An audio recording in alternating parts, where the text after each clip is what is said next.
From the Library of Congress in Washington, D.C.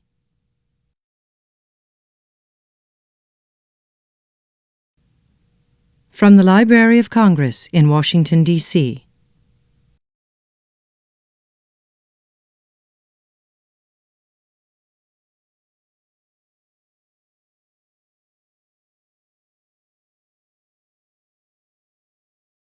Thank you.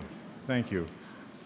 Well, we have a very full afternoon after a really spectacular morning.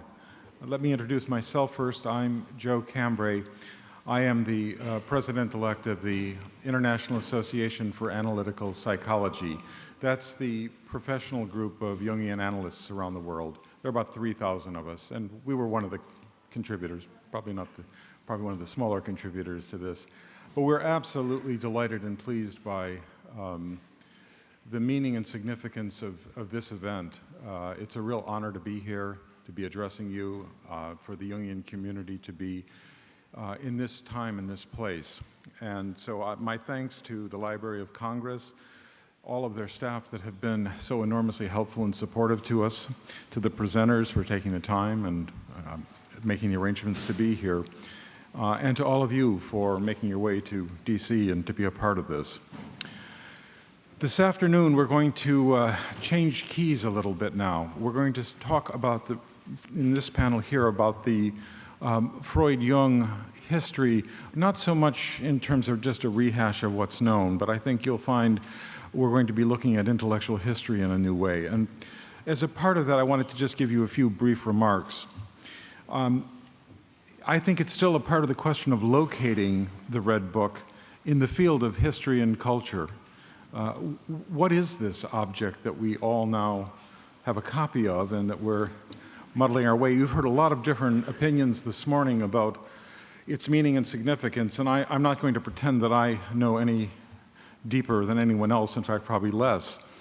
However, in terms of thinking of this panel, the first thing that occurred to me was that psychoanalysis, when it first began, was an extremely radical movement. It was just a small number of people, and it was a very bold and brave step in culture. It really rethought the way the human mind is and perceives itself. And we can trace that largely to Freud's Dream Book in 1900. You know, in many ways, it spoke to the spirit of the times at the beginning of the last century and probably spoke for a significant part of the first half of the 20th century. I would suggest the Red Book might be furthering that project, not in a Freudian way, but in Jung's own language, in the spirit of the depths, that this is about depth psychology, not just simply Freudian or Jungian. It's about how one encounters the depths of the psyche, and what is this spirit of the depth that Jung was talking about. Again, the paper that mentioned the interface of order and chaos for me was telling me that we're at a moment of complexity. It's a time of what the Greeks would have called kairos. That is, it's a moment in which something very special is happening, and if that moment is seized, a transformation can occur. And I would suggest there's something about the kairos of this moment, that it's this book at this moment that's caught on, that we're all absolutely amazed by. I mean, all of the explanations I've heard, I believe each one of them has a piece of something. I don't think we have seen the whole of it yet.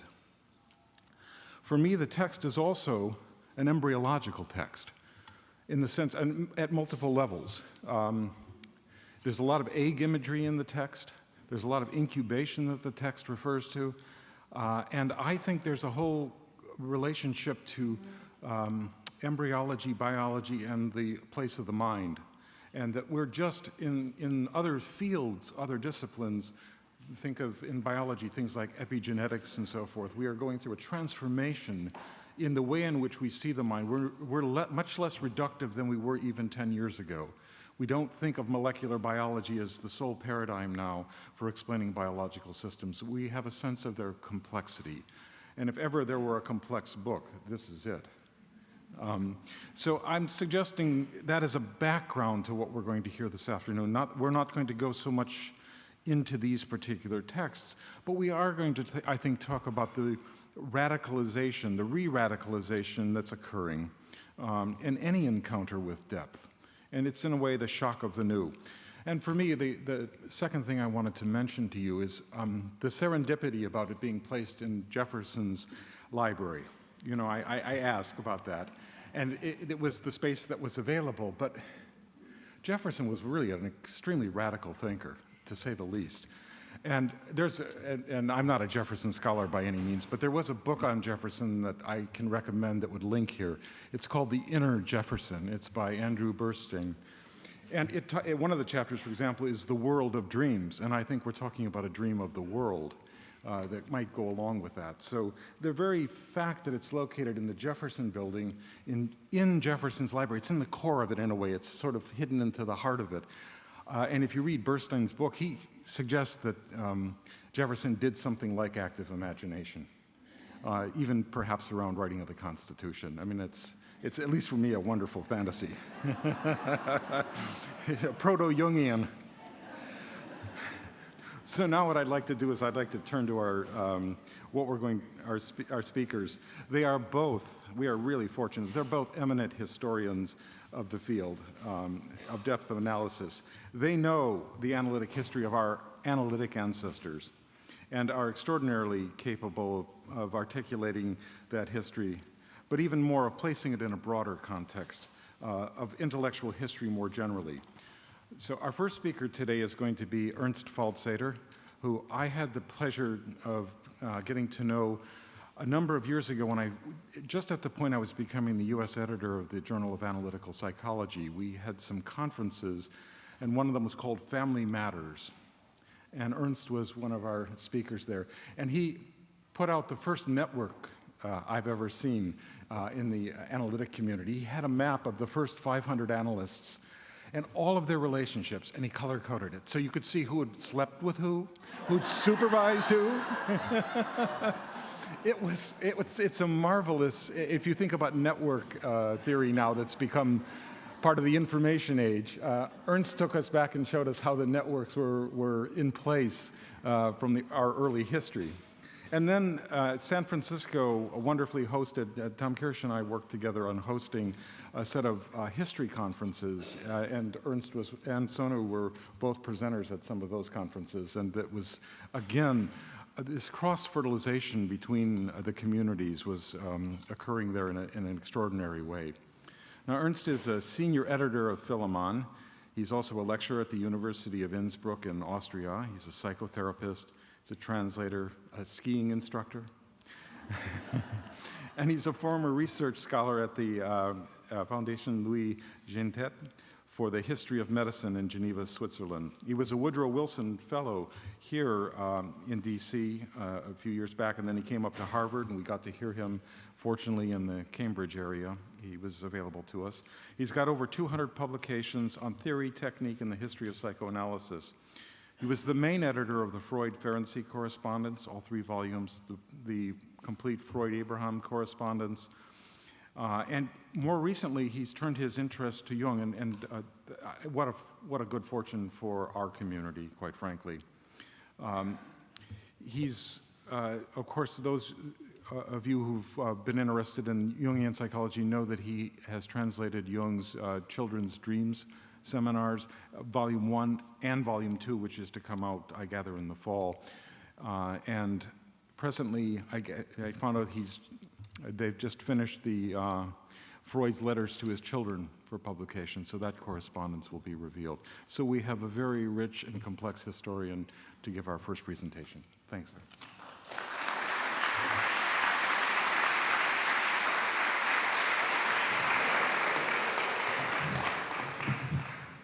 Thank you very much. Good afternoon. I have to confess it's a great pleasure for me to be back in Washington because I spent 9 months across the street in the Adams Building in the manuscript reading room, going through all the Freud stuff they have there, and it's like coming back home. I'll be a bit more prosaic than my esteemed colleagues who spoke in the morning, so I'm afraid there'll be a slight lowering of the intellectual and philosophical level, or as Jung probably would have said, un abaissement du niveau mental. I'm neither a Freudian nor a Jungian, but I'm interested in the history of science, particularly in the history of ideas. And in this perspective, both Freud and Jung are extremely interesting topics. I mean, after all, theirs are the two names that most people first think of in connection with psychology. And I think this curious fact alone would merit closer investigation. We know that for a couple of years they collaborated, and the publication of their correspondence in 1974 by William McGuire further kindled the interest of people in their relationship and spawned a plethora of articles and books even on their relationship. But as Sonu Shamdasani has told us in the morning, works on the Freud-Jung relationship, with very few exceptions, have uniformly suffered from a Freudocentric frame in which they have viewed the genesis of complex psychology, that is, that they viewed Jung's theory primarily as an offshoot from psychoanalysis, thus mislocating Jung and complex psychology in the intellectual history of the 20th century. However, I still find it incontestable that this was a crucial encounter for both of them.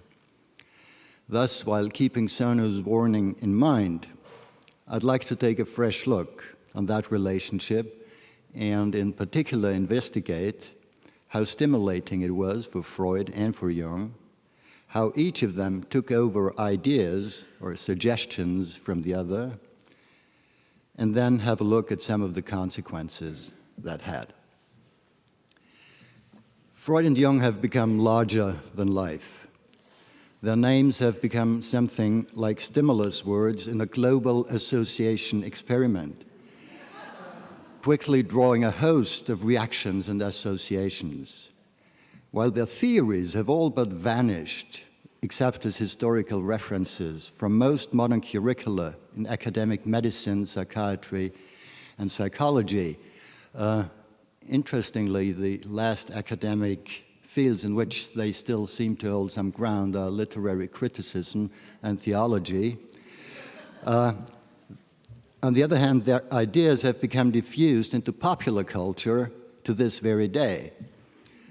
And I think perhaps the fact that their influence in the natural sciences is obviously on the wane, while on the other hand, their influence in general culture is still very high, is one reason for the ongoing controversies.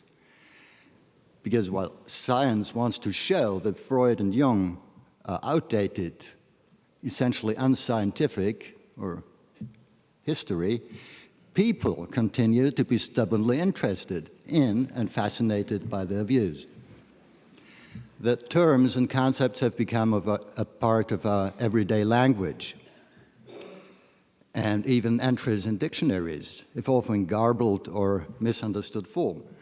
Everybody talks about the unconscious or subconscious, even the collective unconscious, about Freudian slips, about archetypes, about repression, the Oedipus Complex, narcissism, libido, introverts and extroverts, about castrating mothers, anal retentive people, the importance of potty training, about the midlife crisis, identification, projection, id, ego, superego, the father imago, the death instinct, inferiority complex, regression, and so on and on.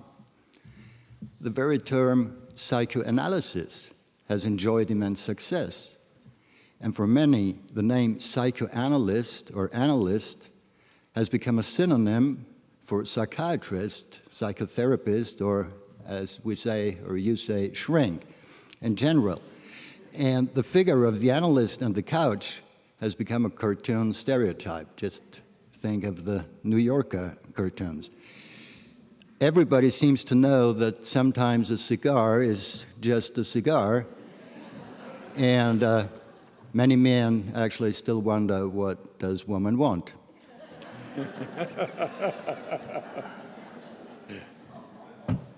It has become commonplace to say that Freud has had an enormous influence on Western culture and society of the 20th century.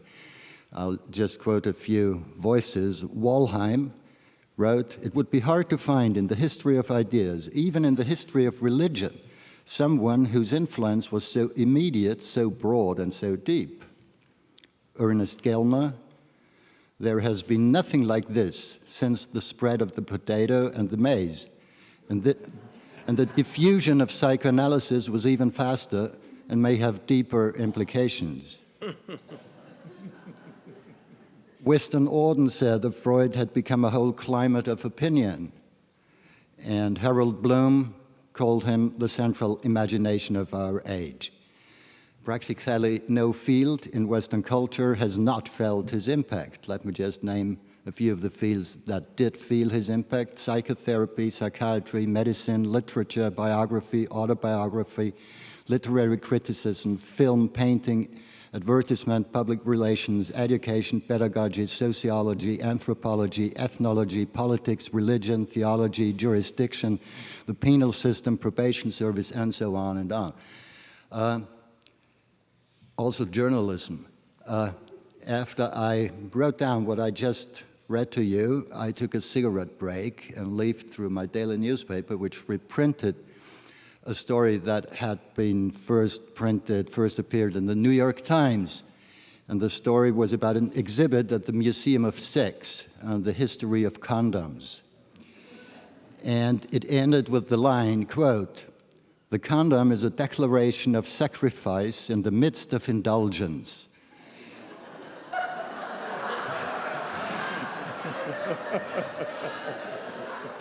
Now comes the punchline.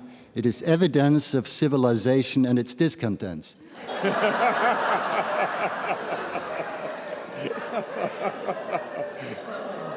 And I'm quoting that not only because it's funny, but because the author, Edward Rothstein, did not even feel the need to mention the name of Freud, because he could be sure that his readers would understand the allusion to him.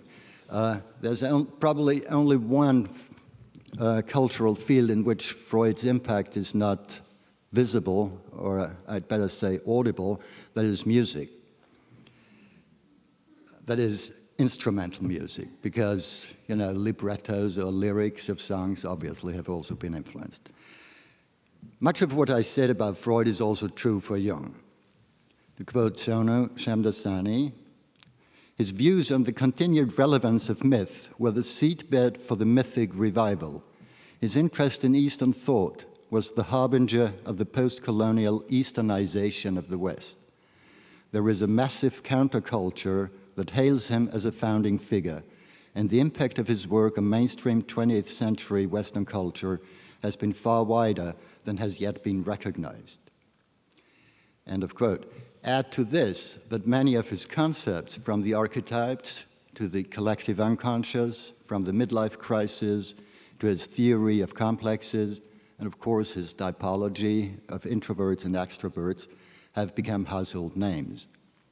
In the process of being absorbed into everyday language, however, some of these terms and concepts have been garbled or distorted.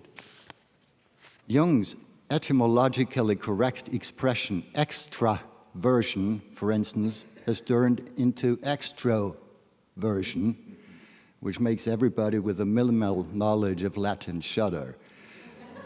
What would you think of a term like extraordinary, for instance?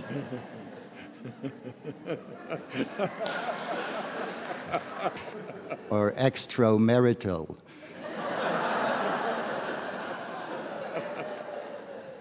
That was a extracurricular remark. Few people realize when they use the popular expression of the inferiority complex that this is not a Freudian term, but a garbled concoction of Adler's concept of inferiority feeling and Jung's theory of emotional complexes. Another thing Freud and Jung have in common is that they were and continue to be the targets of heavy attacks. Freud is declared dead in regular intervals. But that's right, isn't it? But usually with such vehemence and venom that this makes one doubt the accuracy of the death certificate. As if the coroners of dead bodies in the closets of science were afraid that he might rise from the dead again. Although Freud's critics have tried repeatedly, in Kruz's word, to relegate psychoanalysis to history's ashcan, their heartfelt wish that Freud might have never been born, or failing to achieve that end, that all his works and influence be made as nothing, that wish has still not been fulfilled. It is indeed interesting that to this day, Freud's name and theories can provoke heated controversies, and this more than 70 years after his death. And I think that rather than being a sign that he and what he stood for is finally history, such an anachronistic phenomenon is, if nothing else, a tribute to his ongoing influence. Jung, on the other hand, has been called many names. Another quote from Shamdasani: occultist, scientist, prophet, charlatan, philosopher, racist, guru, anti-Semite, liberator of women, misogynist, Freudian apostate, Gnostic, postmodernist, polygamist, healer, poet, con artist, psychiatrist, and anti-psychiatrist. Mention him to someone, and you are likely to receive one of those images. For Jung is someone that people, informed or not, have opinions about. So, we're dealing with two highly controversial, if often misunderstood, intellectual giants of the 20th century who still exert an enormous influence in popular culture. Myths also surround the few years of intense collaboration, friendship, love even, which ended in a brutal falling out. After the break, Freud no longer had one good word to say about, as he wrote about him, the brutal, sanctimonious Jung, whose crooked character did not compensate me for his lopsided theories. That's the former friend, crown prince, and heir apparent had become an enemy. As to Jung, he continued to pay lip service to the importance of Freud, but Jung's dismissal of practically all central tenets of Freud's theory and practice makes one wonder what he still found so important about him.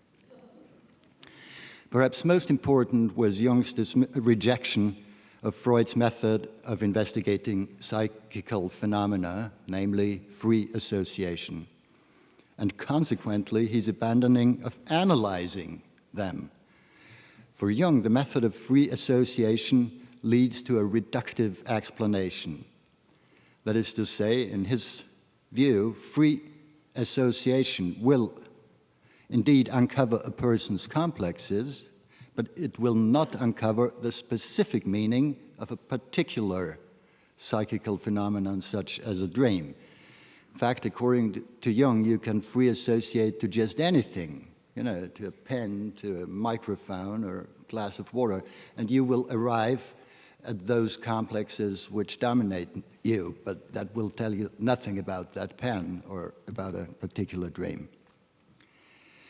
The underlying and crucial difference between Freud's and Jung's views is that for Freud, the presenting dream, for example, is not a direct expression of an unconscious tendency, not a natural expression, so to speak, but already a distortion, or I'd better say a compromise formation between conflicting tendencies within the psyche, hiding a latent meaning behind the manifest facade. The very term of psychoanalysis was introduced by Freud in analogy to chemical analysis, to describe his method of breaking down complex phenomena into their basic psychic component parts. Like chemical analysis was able to show that organic matter was composed of elements such as carbon, hydrogen, oxygen, etc. Psychoanalysis would be able to make an analogous analysis of psychical phenomena. For Jung, on the other hand, dreams are direct, undistorted emanations from the unconscious, that need not and should not be analyzed. According to Jung, dreams are, and that is a quote, spontaneous products of the unconscious soul. They are pure nature, and therefore an unadulterated natural truth. They represent, still a quote, a communication or message of the unconscious, of the all one soul of humankind, end of quote. The reason why they are not directly intelligible is that they speak to us in a peculiar language. They speak in images, in symbols. Thus, our task is not to analyze a dream by breaking it down into its component parts and finding an alleged latent meaning behind the manifest content. The manifest content is already the meaning and the message, although couched in an archaic language which we have to learn in order to understand what the unconscious wants to tell us. Apart from using dreams, his method of soliciting emanations and manifestations of the unconscious was that of active imagination, a method that produces a kind of waking visions or fantasies, which he then subjected to what he called amplification, which essentially consists in finding parallels to those images in collective imaginations, such as myths, religious systems and practices, visions, alchemy, yoga, etc. In short, as Freudian Edward Glover put it, Jung did not analyze dreams, he read them. And to make a perhaps to some provocative point, one could argue that the term Jungian analyst for a psychotherapist working in Jung's tradition is actually a misnomer, a contradiction in terms. With hindsight, it was probably inevitable that Jung took his distance from Freud. The differences, already clearly visible from the very beginning, but tolerated for some time, proved too great. There is no doubt, however, that as long as they did collaborate, their encounter and also their controversies were stimulating to them. What I find interesting and actually quite surprising, however, is that it seems that Freud took over much more from Jung and let himself be more influenced by the latter than vice versa. Freud's foray into psychiatry, his analysis of the Schreber case, his occupation with ethnopsychology and the psychology of the so-called primitives in Totem and Taboo, his introduction of the anal phase in the psychosexual development, his further development of the libido theory, the introduction of the concept of narcissism, the concept of countertransference, his technical recommendations in general, such as the models of the mirror and the surgeon, or the rule of abstinence. All these, and I cannot prove this in detail, but I've written extensively about that, all these were at least partly answers to Jung. His fascination with parapsychology, however ambivalent, was certainly also stimulated by his encounter with Jung. Moreover, it's probably no coincidence that in 1910, at the height of their friendship, Freud gave a particular name to one of his most influential concepts, calling it the Oedipus Complex, thus honoring a term made popular by Jung, complex. Quite a few of Jung's other notions have also entered psychoanalytic mainstream. Imago, for instance, is a term first introduced by him in 1911. Freud, and with him the whole psychoanalytic community, to this day took up this term. In 1912, Freud even named a newly founded journal Imago. And by the way, there still exists a journal called American Imago. Freud also took over the concept of what Jung called the introversion of the libido, which term Freud called felicitous. And in some of his formulations, Freud came also near to Jung's notion of a collective unconscious. I'll skip that passage. Jung, and of course also Eugen Bleuler and the other collaborators at the Burghölzli, were also the first to investigate psychosis from a psychoanalytic or psychologically dynamic viewpoint. Psychotic cases were practically absent in the private practice of Freud and his followers in Vienna, who mainly worked with so-called nervous diseases, that is, neurosis and psychosomatic or functional disorders. Jung's book, The Psychology of Dementia Praecox, 1907, established his worldwide reputation. Later psychoanalysts working with psychotic patients owe much to the pioneering work of Bleuler and Jung, often without acknowledging it or even without being aware of the fact. Other concepts, controversial at the time, have also entered analytic theory and practice to a certain extent. For example, Jung's method of dream interpretation on the subjective plane or level, his view of the compensatory function of the unconscious, his extension of developmental psychology to cover the whole lifespan, or his stress on the importance of present conflicts and not only of repressed childhood memories in the psychoanalytic process.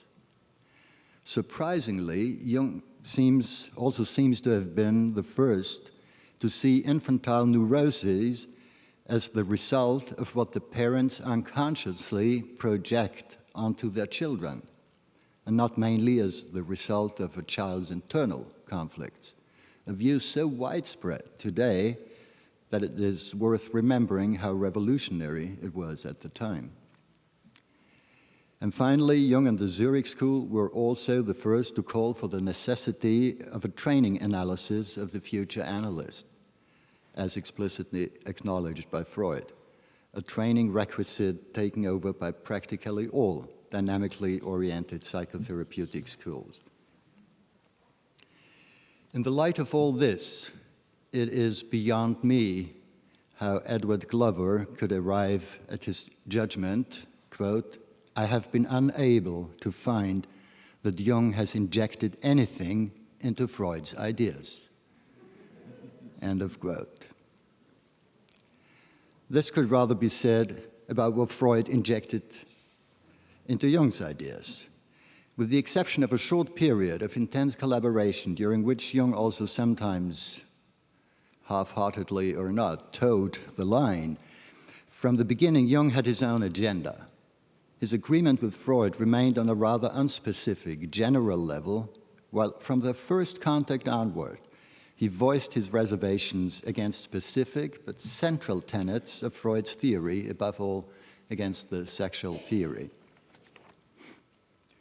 True, Jung, I think, was fascinated by Freud as a person, by how seriously Freud took psychical phenomena, such as fantasies, dreams, slips, by how closely he listened to his patients and looked at details. Nothing was too unimportant, absurd, or seemingly meaningless not to be studied and analyzed. From the beginning, however, Jung had great reservations against the theoretical conclusions Freud drew from his observations. Jung himself explicitly stated, quote, "I do not come from Freud, but from Eugen Bleuler and Pierre Janet, who were my direct teachers. When I publicly took a stand for Freud, I already enjoyed a generally known scientific reputation through my research and associations conducted independently of Freud and the theory of complexes based on it. I collaborated with Freud with the principal reservation against the sexual theory, and only up until the moment when Freud identified his theory with the method as a matter of principle." For some time, these differences were ignored or downplayed by both protagonists. With hindsight, we may rather ask ourselves why they had become so close at all in the first place for a relatively long period, or why they hadn't split much sooner. Freud was certainly blinded by his sympathy, by the invaluable support of Bleuler and Jung, two world-famous non-Jewish psychiatrists and academics, by his hopes, that's a Freud quote, to conquer all psychiatry and the approval of the civilized world with the help of Jung. And to rescue, that's another Freud quote, to rescue psychoanalysis from the danger of becoming a Jewish national affair. And also by the great plans he had for Jung as his successor. For a long time, he made light of the all too clear signals of dissent that Jung kept sending him. Don't deviate too far from me, wrote Freud to Jung, when you are really so close to me, for if you do, we may one day be played off against one another. Conclusion.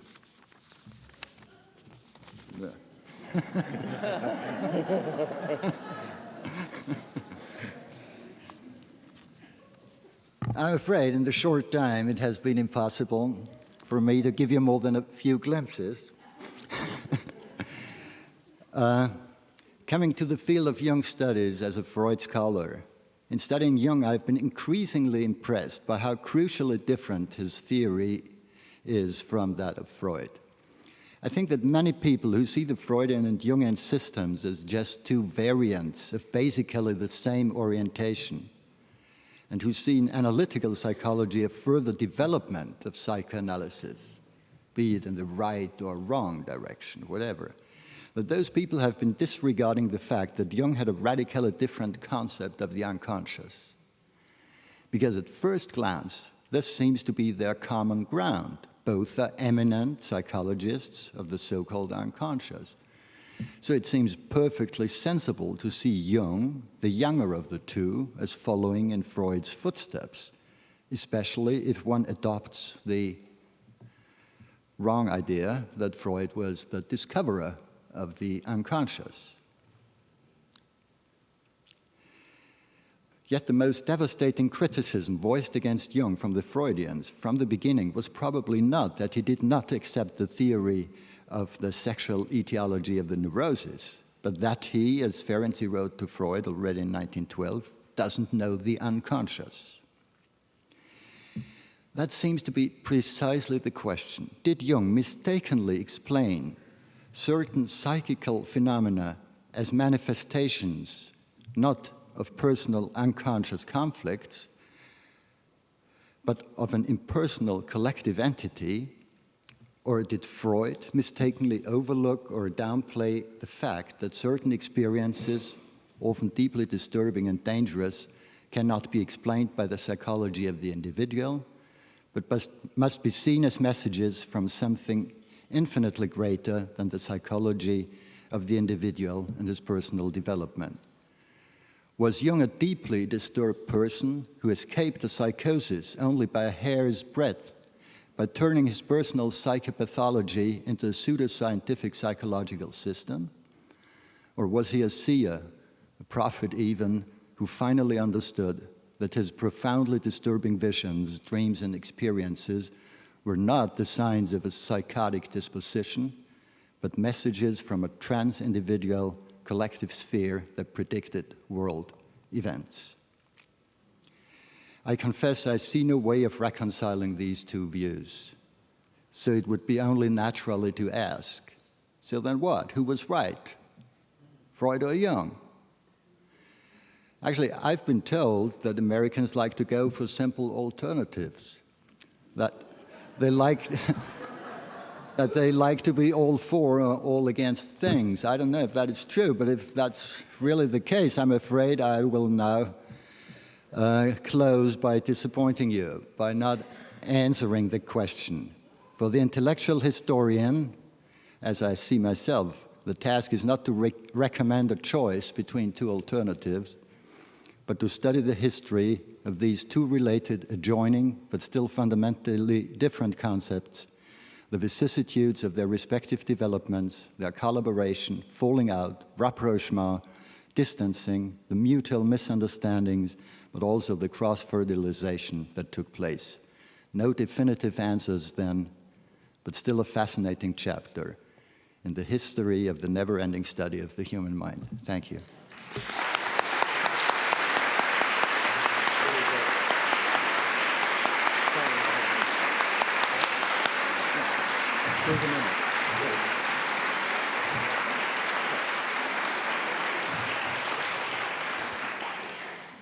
Thank you, Ernst. That was a fascinating study. I'm sorry we didn't have a chance to unpack it further. There's so much there. Not only your wonderful, witty way of framing some of these things, but I think some of the questions you're raising, like where did Jung's ideas come from? What was his training as a psychiatrist and as a psychotherapist like? What are the kinds of things that led him ultimately to something like the Red Book experiments? I think that's a chapter that will be very interesting for us to hear more of. But we need, for time purposes now, to turn to our second speaker, Professor George Makari, who has recently, in 2008, written a really excellent book. He's done much writing in the course of his career, but I particularly want to bring this book to your attention. It's called Revolution in Mind, and the creation of psychoanalysis. And it not only is an intellectual history of psychoanalysis with all of the usual players, but it has both a narrative coherence and a depth of integration into what else was happening in culture, so that you can get a feeling for what the movement meant. And when he comes to Jung, it's one of the most fair-minded treatments I've ever seen in the psychoanalytic world. I was very impressed when I read it. I felt like the Jung that I was reading there was recognizable to me as a Jungian. So that was really a rather extraordinary experience, because that, from the Glover quotes, you can see that's obviously not always been the case. Let me just tell you a few things about Professor Makari. He's a historian, obviously a professor of psychiatry, a psychoanalyst. He is the director of the DeWitt Wallace Institute for the History of Psychiatry and the Oscar Diethelm Library at the Weill Cornell Medical College, where he's also a full professor. And actually, we have paths that intersect, because he did his undergraduate where I live, in Rhode Island at Brown University. And he went to Weill Cornell Medical College. So with that brief introduction, let me turn the platform over to Dr. Makari.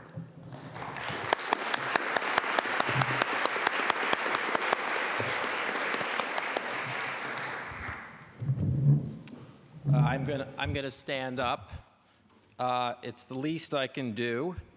I kept thinking, can't I do something better, like come up with some major world historical diary that I had discovered, or even a good joke about sex and condoms, but so at the very least I'll stand up.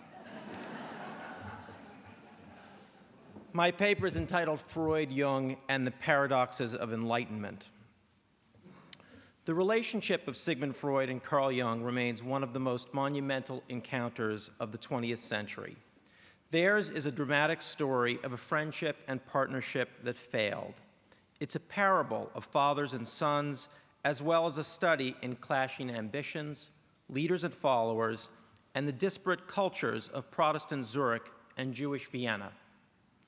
The recent publication of the Red Book affords us a new opportunity to reassess this tandem, Freud and Jung, and see what new light can be cast on their joint work, their rupture, and the divergent communities they would come to represent. For decades, the most common interpretation of the collaboration and divorce of these two men focused on personal matters. And the Red Book provides new material for those who would hone in on biography and think about the relationship of Jung and Freud, for it documents a great deal about Jung around the time that his relationship with Freud exploded. However, the Red Book also offers something to scholars who would pull back their lens and consider these men through a broader inquiry of the social, political, and cultural forces that shaped them and that they, in turn, shaped. From this vantage point, the debates between the father of psychoanalysis and the founder of analytical psychology take on a different shape. The rupture between these two does not merely represent political infighting, matters of domination or rebellion, or even specific narrow theoretical disputes, but rather, I believe, it represents an important clash in a continuing struggle over the nature of modernity and the meaning of that heavily freighted word, enlightenment. Numerous myths regarding Freud and Jung have stemmed from an overly biographical method. From this vantage point, it seemed plausible to assert that Freud invented psychoanalysis by himself, an idea that has been chipped away at for years and which my history, Revolution in Mind, was intended to lay to rest. With regard to Jung, numerous fables abounded as well, including two central interconnected ones. The first reduced Jung to being a mere disciple of Dr. Freud, and that then made possible a second in which analytical psychology, insofar as it differed from the Freudian model, originated solely from Jung and his genius. Both of these myths have been discredited due to the work of Shamdasani and others. In this more open narrative space, I would like to briefly sketch out the outlines of another narrative, one that relies less on the utter originality and individual genius of these men, and more on a study of the larger intellectual communities that I will suggest in part united and then separated Sigmund Freud and Carl Jung.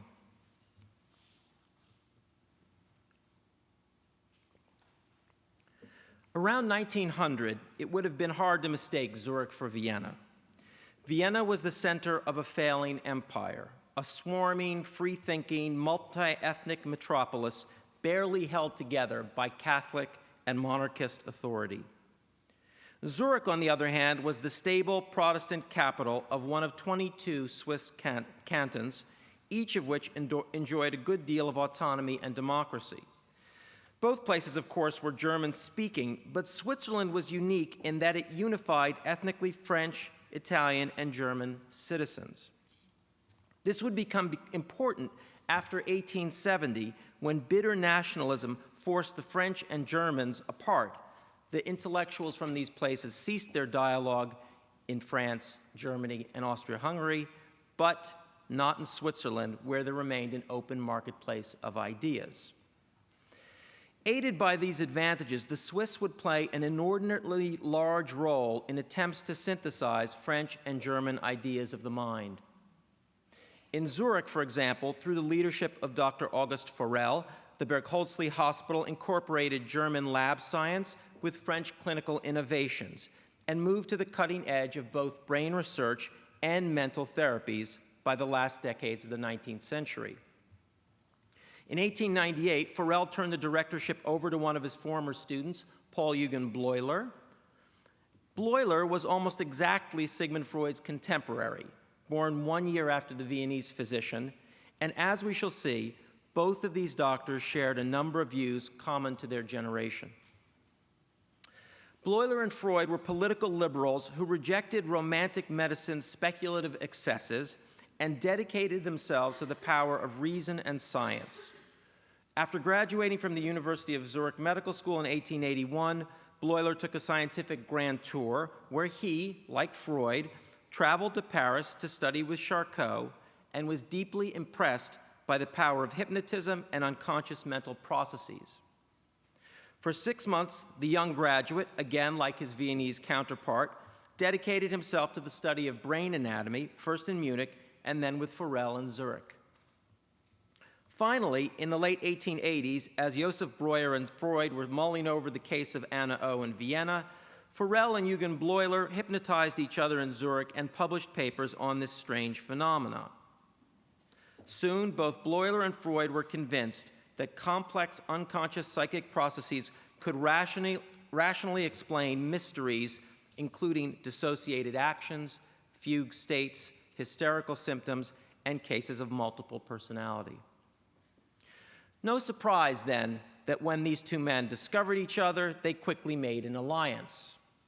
However, the connections between Bleuler and Freud and Bleuler's young assistant doctor, Carl Gustav Jung, were more tenuous. Born nearly 2 decades later, Jung came from a generation that oriented itself in part against the perceived ideological excesses of their teachers. Sigmund Freud had come of age in a period where liberalization encouraged young Jews in the Austro-Hungarian Empire to hope that the Enlightenment values of secularism and science could defeat the entrenched power of church and court and the nefarious forces of anti-Semitism and superstition. 2 decades later, Carl Jung came of age in a quite different time, during the fin de siècle, a time when a resurgent neo-romanticism decried the shortcomings of a strict commitment to the rules of positivist science, in which it seemed, according to Ernst Mach and many others, there was no human self and the inner world was lost. Jung's interest in romanticism ran deep. He was the proud grandson of the Basel physician Carl Gustav Jung the Elder, who had distinguished himself as an ardent Democrat and a romantic physician fascinated by psychological models of illness. Carl's father, Paul, was a Protestant clergyman who near the end of his life had a crisis of faith and turned to studies of hypnotism. And Jung's mother was from a prominent Basel family that firmly believed in supernatural happenings. In 1895, Jung began medical school in Basel, where the university was a liberal bastion in a city that hosted apocalyptic brands of Protestantism. On the weekends, Carl studied Kant, Schopenhauer, and that philosopher of the unconscious, Eduard von Hartmann. He absorbed the writings of Friedrich Nietzsche, who made a, quote, tremendous, unquote, impression. This was the standard diet of his generation, and Jung soaked it up. While at the university, Jung was a buoyant and active member of the university's Zofingia Students' Association. There, he gave lectures that revealed a desire to limit science and cordon off a domain for mystery and human subjectivity. These youthful speeches dramatized the divide between Jung and medical students of Bleuler and Freud's vintage. While the older men had been driven to roll back mystifying religious dogma and irrational social conventions, Jung and many of his colleagues recoiled from the soul-killing results of their elders' program. Jung mocked those who would parrot the hero of German science, who he dismissed as Papa Dubois-Reymond. It's a reference to Émile Dubois-Reymond, the most famous leader of Berlin science. Schooled by, this is in Jung's voice, quote, our great master, unquote, Kant, as well as Schopenhauer and Nietzsche, Jung urged his fellow students to open a space for the irrational and subjective in an otherwise mechanized world. In accordance with these views, Carl began to conduct some research on his own, picking up a line of inquiry from his family.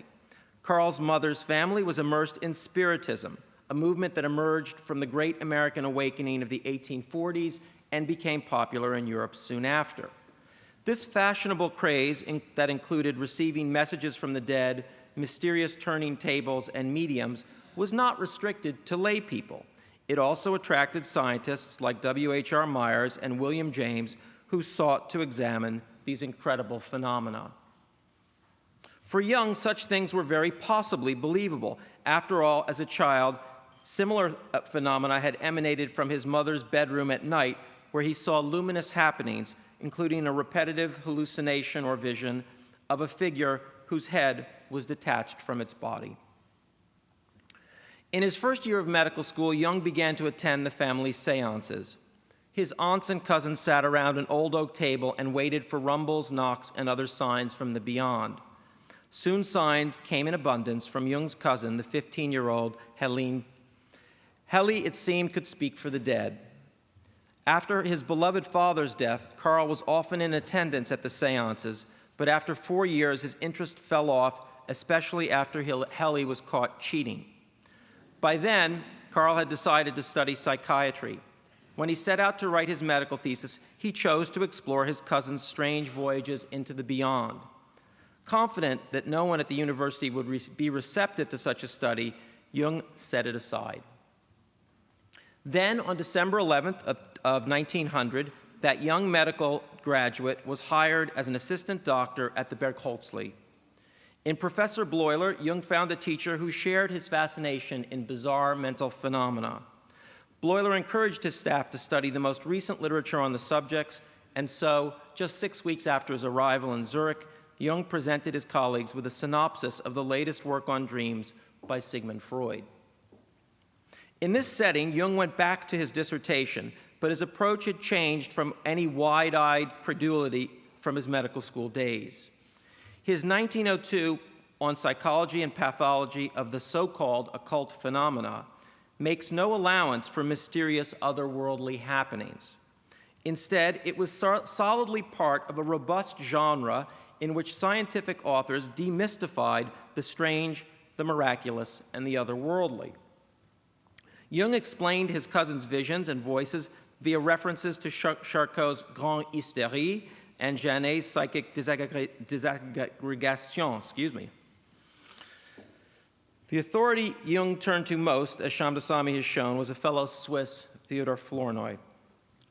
Jung followed Flournoy by positing that his cousin had an unconscious second personality that had split off from the conscious I and could therefore perform complex tasks on its own. In the end, his view of the source of her disorder was conventional. Heli had a pathological constitution. The young romantic had gone over to the other side, or so it seemed, and the contrast between the university student and the young doctor was about to grow even more extreme. After finishing his dissertation, Carl Jung took a leave of absence from the Bergholzli and went to Paris, where, as Sono shows us, he honed his considerable painting skills and sat in on lectures by Pierre Janet. He then returned to Zurich in 1903 to resume work on a research project that would alter his life, the word association tests. Initiated by Eugen Bleuler, these lab experiments would come to be closely linked to Jung, and they would make him famous. Given his youthful concerns about science murdering off the subjective realm of man, the irony was stark. For these lab studies imposed a strict mechanistic model onto mental life. And yet the conclusions drawn from these studies were anything but narrow. By studying, timing, and tracking associations, Bleuler declared in 1906, we grasp, quote, all the psychical processes which we have to decipher in order to understand the complete man, unquote. Human beings, Bleuler seemed to say, were simply the sum of their associations and complexes, a claim that, while seemingly weak on its face value, very nicely conformed to the strictest evidentiary demands of science and therefore made a tremendous splash in that community. As Jung was thrust into the limelight via this experimental work, in Vienna, Freud, the man whose secret hope in 1895 was to create a fully deterministic and quantifiable Newtonian account of the mind and brain, that same Freud was riding his own wave of recognition. After 1905, in part encouraged by young Viennese radicals of Jung's generation, Freud began to publicly assert that conventional sexual ethics, including monogamy, were pathological and unsustainable. This belief drew shock from pillars of Viennese society and admiration from the growing number of 20-something modernists like Otto Rank, Karl Kraus, Rosa Mayrider, Fritz Wittels, and Otto Gross. Freud embraced these Nietzsche-spewing newcomers, though he often found himself opposing their views as naive and extreme.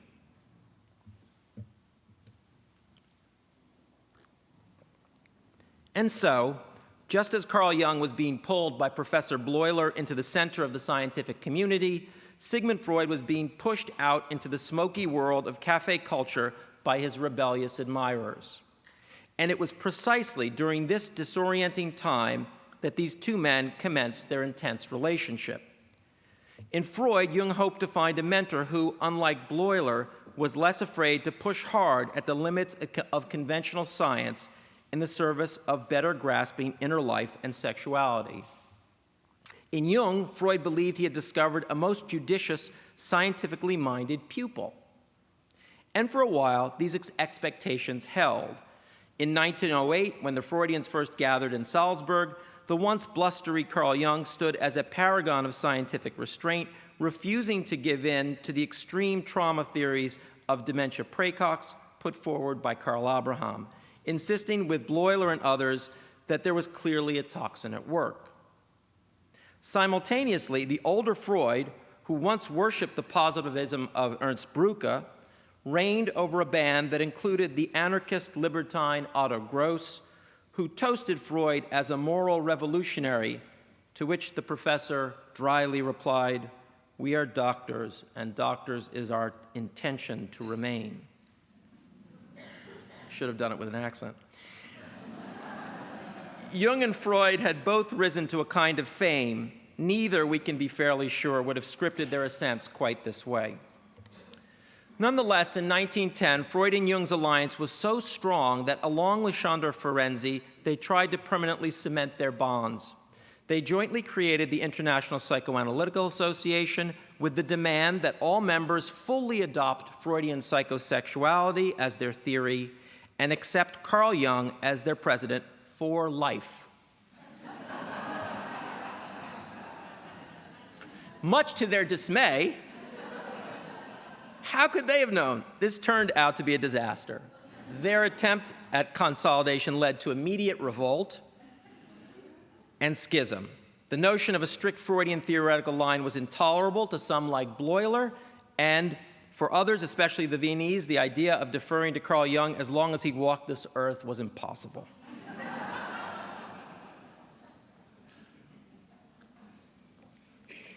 In the fraught period that now followed, seeing the departure of Bleuler, Adler, and then Steckel, Carl Jung's possible theoretical divergences from Freud became a topic of grave concern for Freud and his dwindling true believers.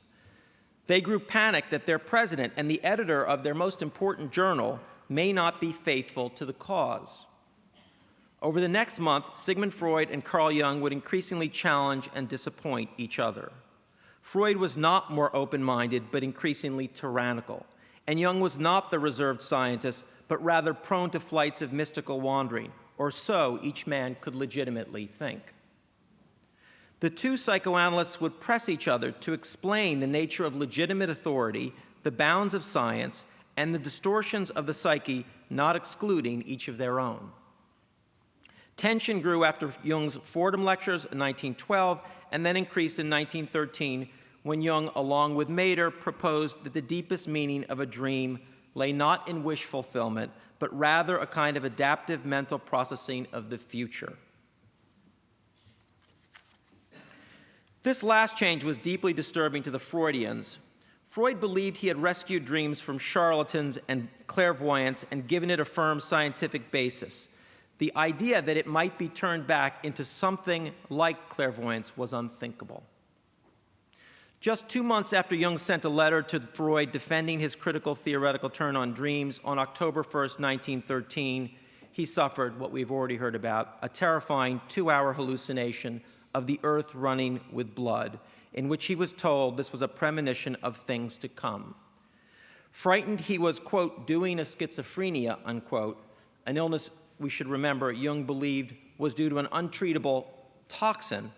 This bizarre experience left him searching for a different answer, an answer to be found perhaps by descending into the mysterious realms he had first explored as a young man.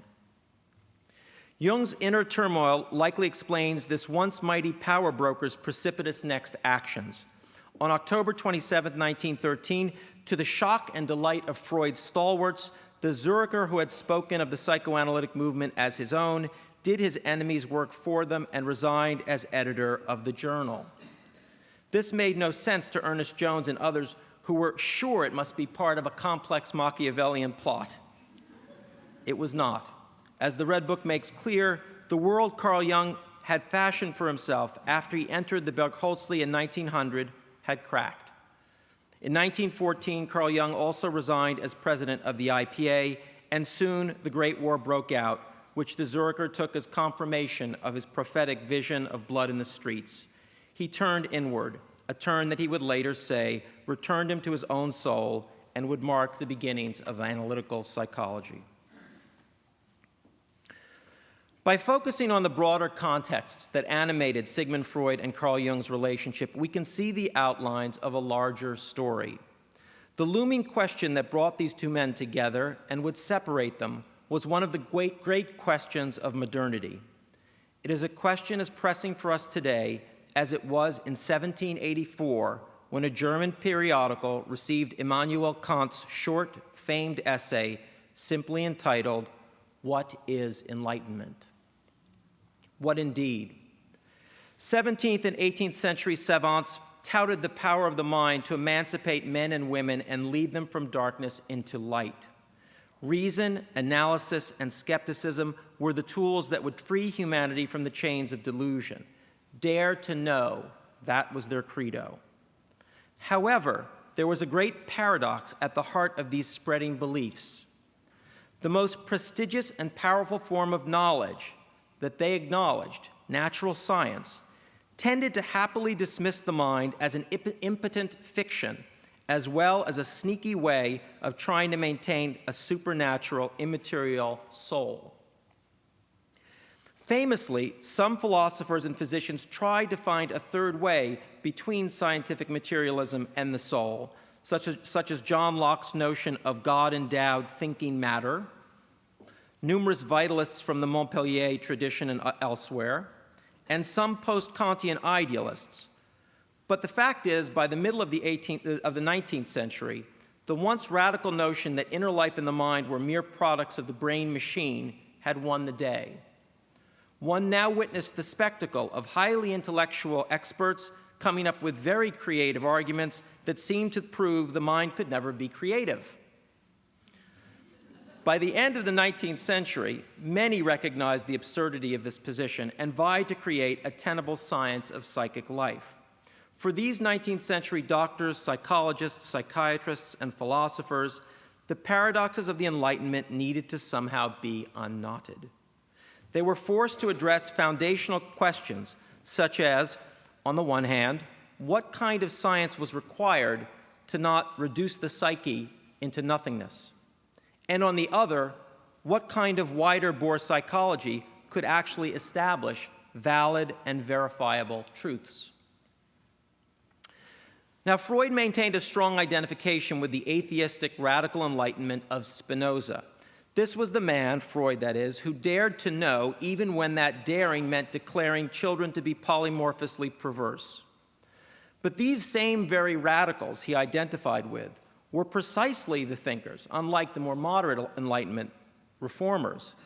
It was precisely these radical Enlightenment thinkers who were the ones who dismissed mental life.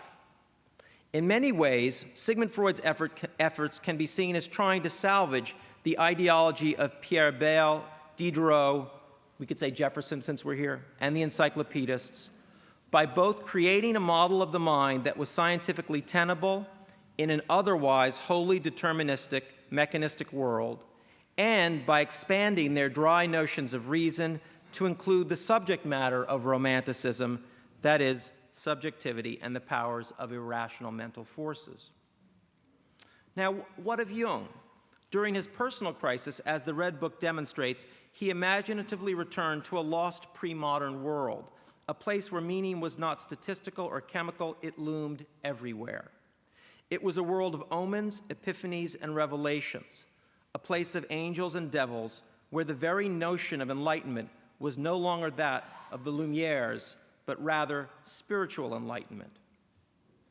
Jung's Illuminated Manuscript can be read as an attempt to heal his own inner world by reconnecting with a pre-modern, pre-Enlightenment Europe.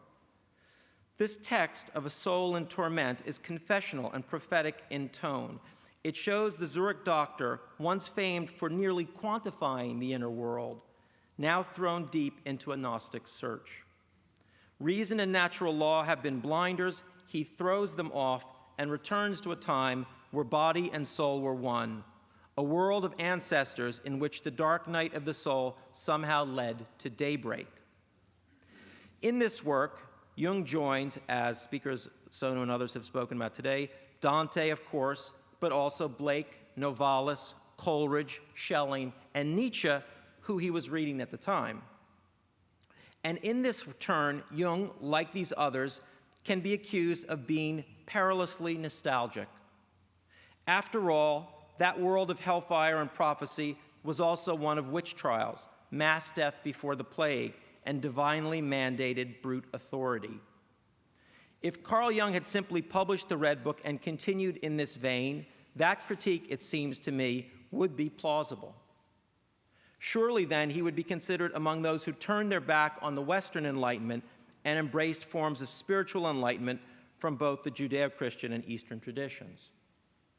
However, I would suggest, Carl Jung's legacy does not conform to this formulation. He did not want to become a guru.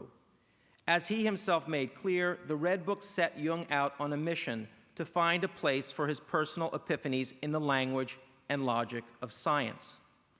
In the end, this task was so difficult that it required Jung to propose a new kind of causality in his work on synchronicity with Wolfgang Pauli.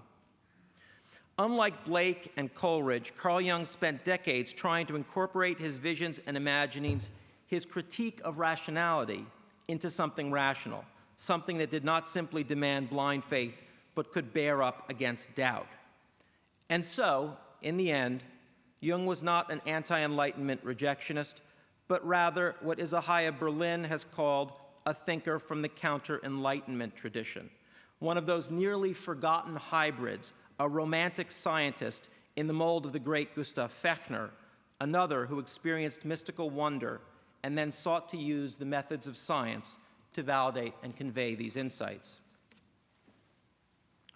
The break between Sigmund Freud and Carl Jung remains fascinating to us for many reasons, but I would argue that in part it remains fascinating because it restages a great conflict that still roils Western culture.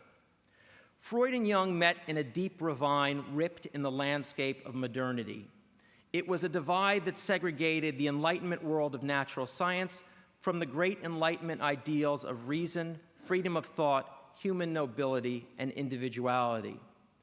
The missing bridge between these two new worlds was a scientifically tenable model of inner life.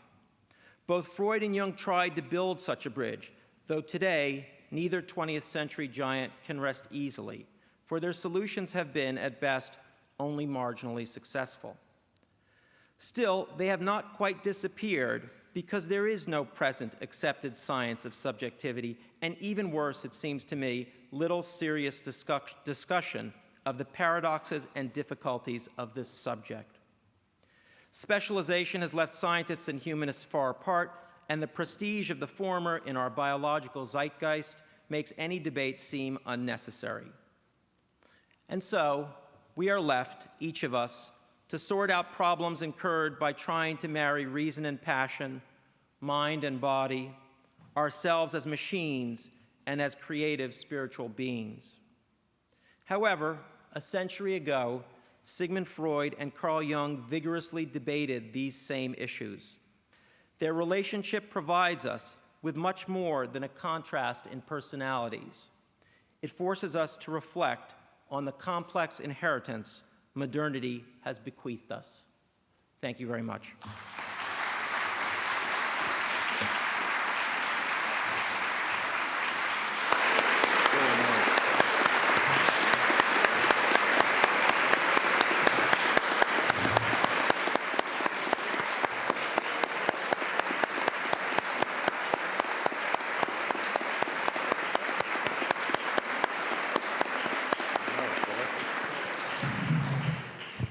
Thank you, George. That was, especially the last part of that, I think is just so important for us in terms of where we're at now, looking towards the future.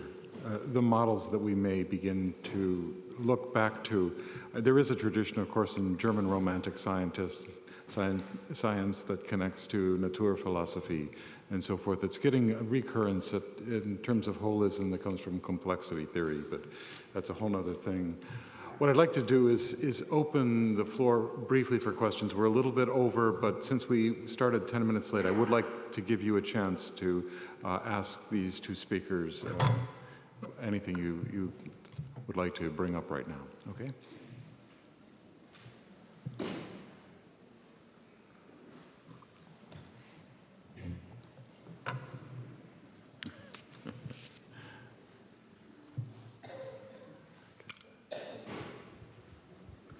Hi. I was just hold it out here. Okay. Can you hear me? Is that better? It's just a little bright up here. Yeah, we can hear you. We can hear you fine. Yeah, I was thinking and discussing just now that I don't think that we can really understand Freud and Jung as you so eloquently presented, outside of the context of history and also philosophical thought at that time. They seem to be, yes, scientists, but I guess they're more accepted as philosophers of the mind. So I was wondering about how the most current studies on the brain and the mind and what they've discovered in terms of biology, would you be able to relate that in terms of how can that be integrated into the, I guess, the insights or the wisdom or the philosophies of the psychology of the mind of Freud and Jung? Are they too? Yeah. Are they very, very far apart, or do they have? No, thank you for that question. It's a great question, and it's, I think, one that needs to be asked. Look, certainly there are efforts. I think, however, is there anyone here from the NIMH right now? I didn't think so. Very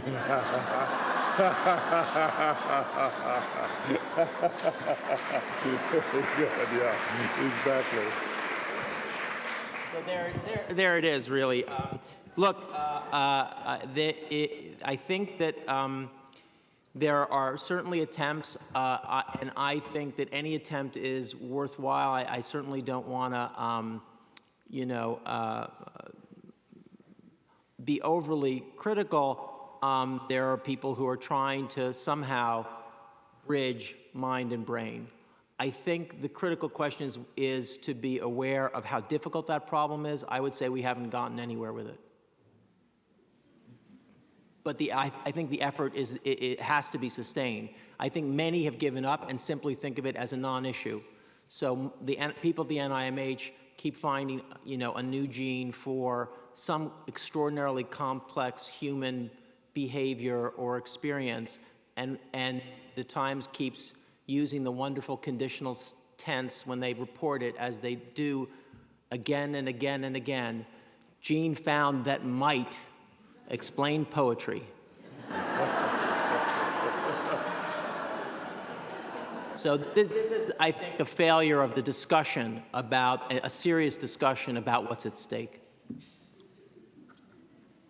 This is going from a very large panel to a dot on the map, as it were, but in the exhibit upstairs, the original correspondence much is made of the Kreuzlingen gesture and Jung's feeling a great slight that Freud did not travel the 40 odd miles to visit him.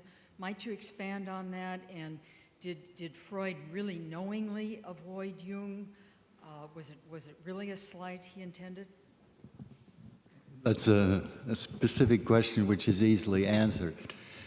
Freud did write to Jung that he would visit Binswanger in Kreuzlingen, but Jung was not in town when Freud's letter arrived.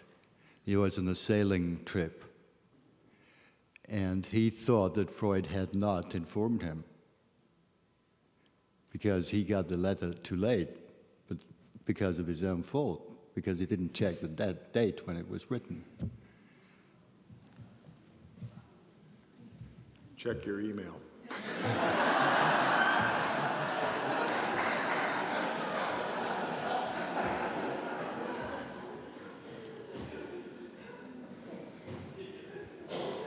Yeah, just a question about what your, and both presentations were great. How would you contrast Freud's purpose in giving therapy to an individual versus Jung's? What were their aims? How do they view the aim of therapy? And especially maybe with a little bit of the idea of teleology. There seems to be a teleology in Jung that we do not see in Freud, and probably having to do with that Viennese culture you were talking about. But the different aims that you can talk about. Is that for me or you, Ernst? You want to take on? Yeah, I have to say that I don't feel like I'm an expert on, the last, really the post-1920 Carl Jung, so I don't feel confident answering that question. I think that whenever you talk about someone as complicated and as intellectually rich as either Freud or Jung, there usually is more than one answer to that kind of question. So that people try to answer those questions and they say, Freud was a X. And you can pretty much find something in the standard edition that justifies X, except there's also Y and Z. And so in a way, the close study of how these people change and why they feel a need to change, his goals about therapy changed. By the end of Freud's life, he was interested in the scientific exploration of the unconscious and very little interested in therapeutics and cure, to the dismay of many around him, Ferenczi and others. In the early part of his life, I think he was actually a therapeutic zealot, something he later has these beautiful quotes that says, you should never be, you get wrapped up in a transference and countertransference enactment. So, I think that I tried to outline in my book a number of different kind of moments about precisely that have a logic because of what was happening. I'm sorry that that's not a clear answer. Just one comment from myself about that, having run a number of conferences where Jungians and Freudians were together. While our theories were radically different, we actually found clinically we weren't so far apart in terms of what we actually said and did in the course of hours. However, I do think there were questions of the ultimate goal of where the treatments were going. And that's still, one of the things that we do not have yet is a journal of comparative analysis. And I think your question goes to the heart of that. It would really be interesting to do long-term studies of where do we actually go? And not just an anecdotal case or two, but as a field. So the question's an excellent one, thanks. I think time-wise we're gonna need to, one last question? All right, one last question here and then we'll take a break. Can we have a microphone up front here? Oh, I'm sorry. Was there a question? There's a question back there. Okay, I'm sorry, I didn't realize. Can't see anything. The question that I have has to do with the field that we call the soul, a deep feeling for the soul, the psyche, we use that term, the deep emotional self, the poetic term. I'm not hearing the word occur very much in the conversation. I hear the mind, I hear the brain, but in the discussion, one of the things that the Jungians are very, very concerned about is this thing called the soul, and that poets call the deep emotional self, or that we sometimes may refer to as the religious function in the psyche. And I don't know where that whole collection of ideas and thoughts and feelings occur in this conversation. Could you please help me? Thank you for that. It occurs in my talk very much in the context of Romanticism. That Romanticism, German Romanticism, was centrally interested in the soul and precisely concerned with the loss of the soul, that the reaction of the Romantics to the perception of late 18th century Enlightenment thinking was to, in some way, preserve, protect, and honor, and think about the possibility of soul, not just for individuals, but world soul. So that whole tradition is something that flows into Jung, as far as I can tell. All right, so what we're going to do is we're going to step down from the podium and let the next group of speakers come up. Thank you.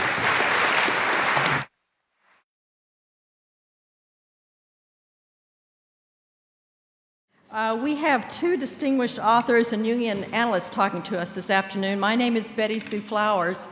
I was formerly the director of the LBJ Library. My connection here, though, is not through President Johnson, although that's probably pretty mythological in itself. But I was the series consultant for Joseph Campbell in The Power of Myth, and there are a lot of interesting stories there. Just let me say that I was amazed. We didn't think anybody would be interested in this. I guess it's like the publisher, Norton, putting out a small edition first of the Red Book. There's enormous hunger and interest in this material. Of course, as you know, the Campbell series was interesting to people not so much because of mythology, but because of the Jungian aspect of Campbell's approach to mythology, and it captured the imagination of many people across the country.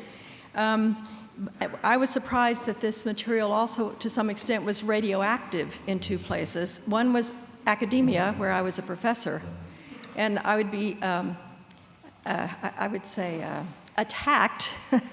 What was I doing with this mystical, obscurantist anti-Semite? And the other was in churches, where I was often asked to speak, and inevitably someone would stand up and say, you were on the side of the heretics, and the best thing we can do is get rid of all this Campbell, myth, Jung business. So I think there is a conversation in culture that is yet to be had, which was raised in the last panel. And I think it's something that if we have time, we could discuss further here. But we do have two very interesting speakers. I'm eager to hear what they have to say. I am going to keep us to time in relation to the building, which is a real object. The door is shut. So our first speaker is John Beebe, who's talking about Jung's pursuit of character in Liber Novus. Beebe's training includes the University of Chicago Medical School, Stanford University Medical School's Department of Psychiatry, and the Jung Institute in San Francisco. He's the founder of the San Francisco Jung Institute Library Journal, which is now known as the Jung Journal, Culture and Psyche. And I think it's true that if you go online, John, you can find all the articles that you edited. So I recommend that. He served for 7 years as the first American co-editor of the London-based Journal of Analytical Psychology, and he's a past president of the Jung Institute of San Francisco and a distinguished life fellow of the American Psychiatric Association. He's edited a number of collections, including Jung's Aspects of the Masculine. He's the author or co-author of numerous articles and books, including Psychiatric Treatment, Crisis, Clinic, and Consultation, Integrity and Depth, and the Presence of the Feminine in Film. He's lectured around the world on topics related to analytical psychology, especially psychological types, the analysis of film, the psychology of moral character, and now the Red Book. Thank you, John.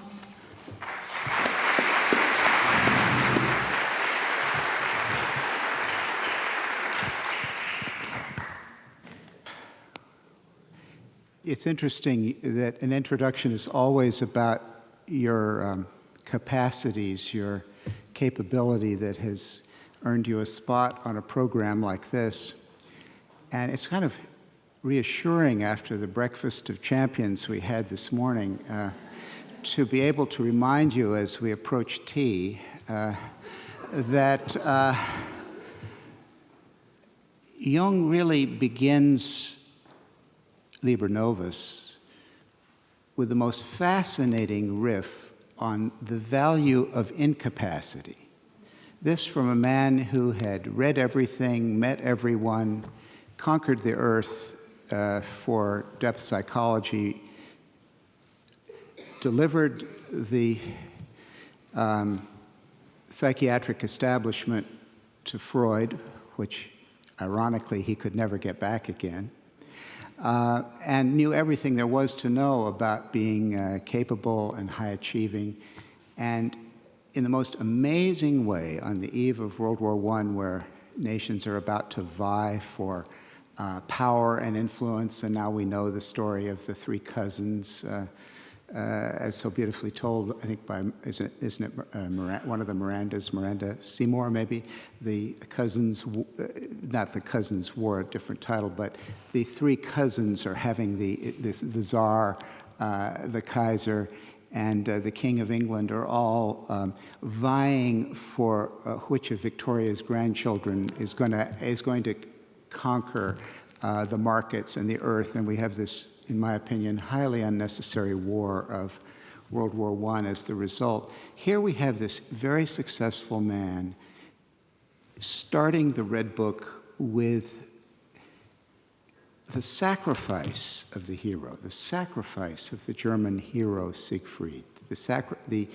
Actually, he ends up assassinating Siegfried, who in the myth, as described in a book published in 1912, wore a shield with a crown on it and was the crown prince of a Sigmund.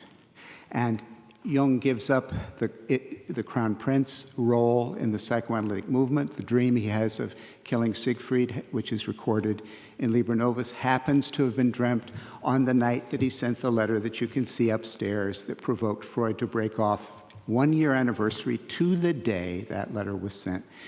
And he kills off that role.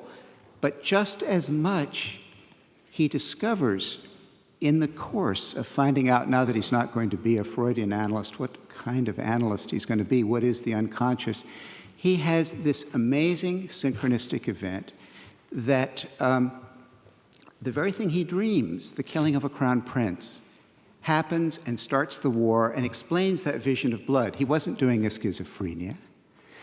His psyche was picking up on a collective trend, and that little drama between him and Freud around scientific power and influence was part of a much larger drama in which someone was going to have to try to kill the crown prince and kill off the notion of the hero for Western Enlightenment culture. The time of the solar hero was over, and Jung got the message that his psyche had somehow wanted to underline on that anniversary. What he had chosen to do with Freud and what was still ahead for him, his resignation as the president of the International Psychoanalytic Movement, it was time to get past that. And then he does something that I think is absolutely astonishing.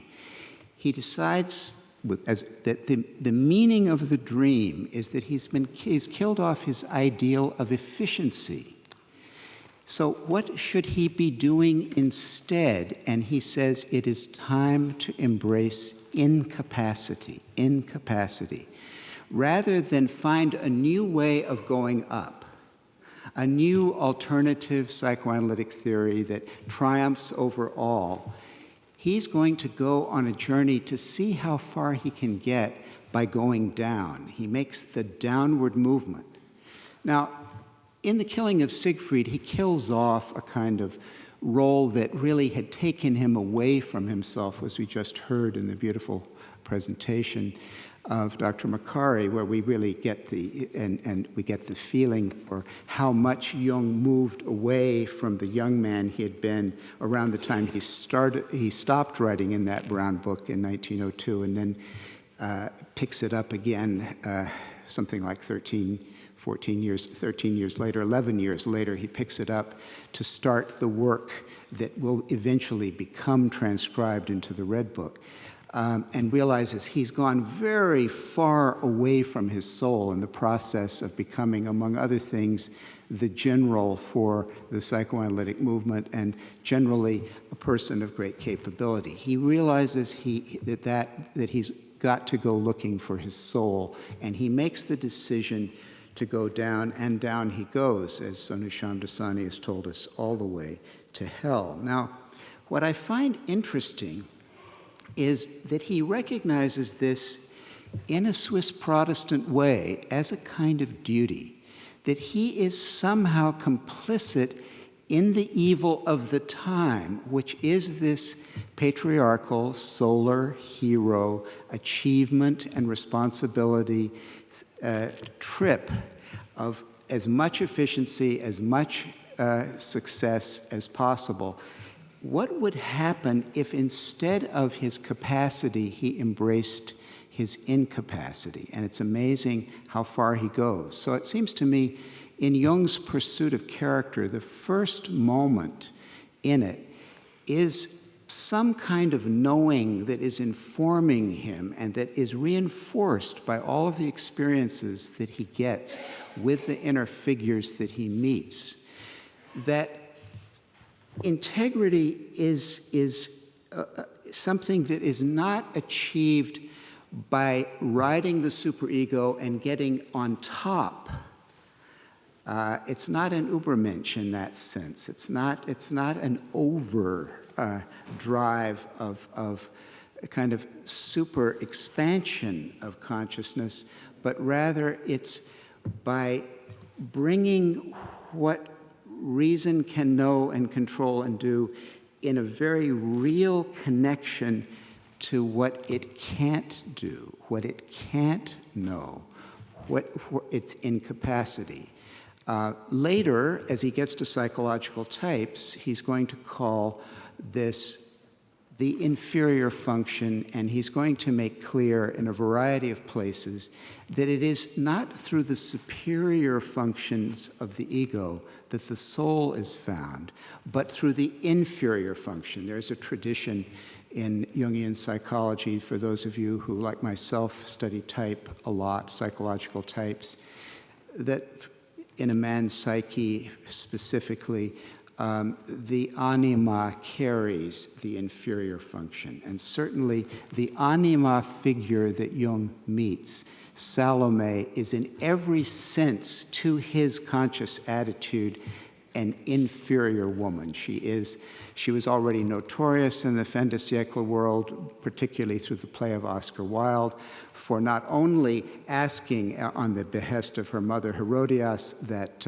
Herod, for whom she had danced, and was interested in whatever Salome wanted for whatever he wanted in return to, and so in that sort of Louis B. Mayer, Jean Harlow situation, Salome asks for the head of John the Baptist, who had refused to kiss her. And Wilde has her actually taking the head off the platter and saying, "I have kissed your lips, John." Now, I'm sorry, I can't read this typologically, as Jung did, as feeling even inferior extroverted feeling. I think the head, the kiss, the hands-on, the dance, surely this is extroverted sensation.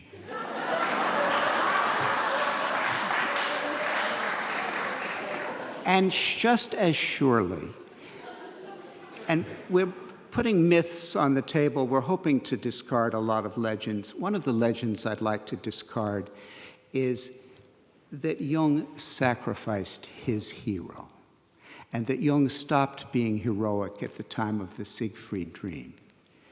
He sacrificed being a hero in accord with the spirit of the times and in accord with a certain kind of project for young professional men, one I know all too well. And he sacrificed, obviously, a role of being a certain kind of general for Sigmund Freud, but Jung didn't stop being a hero. And he didn't give up the hero's journey.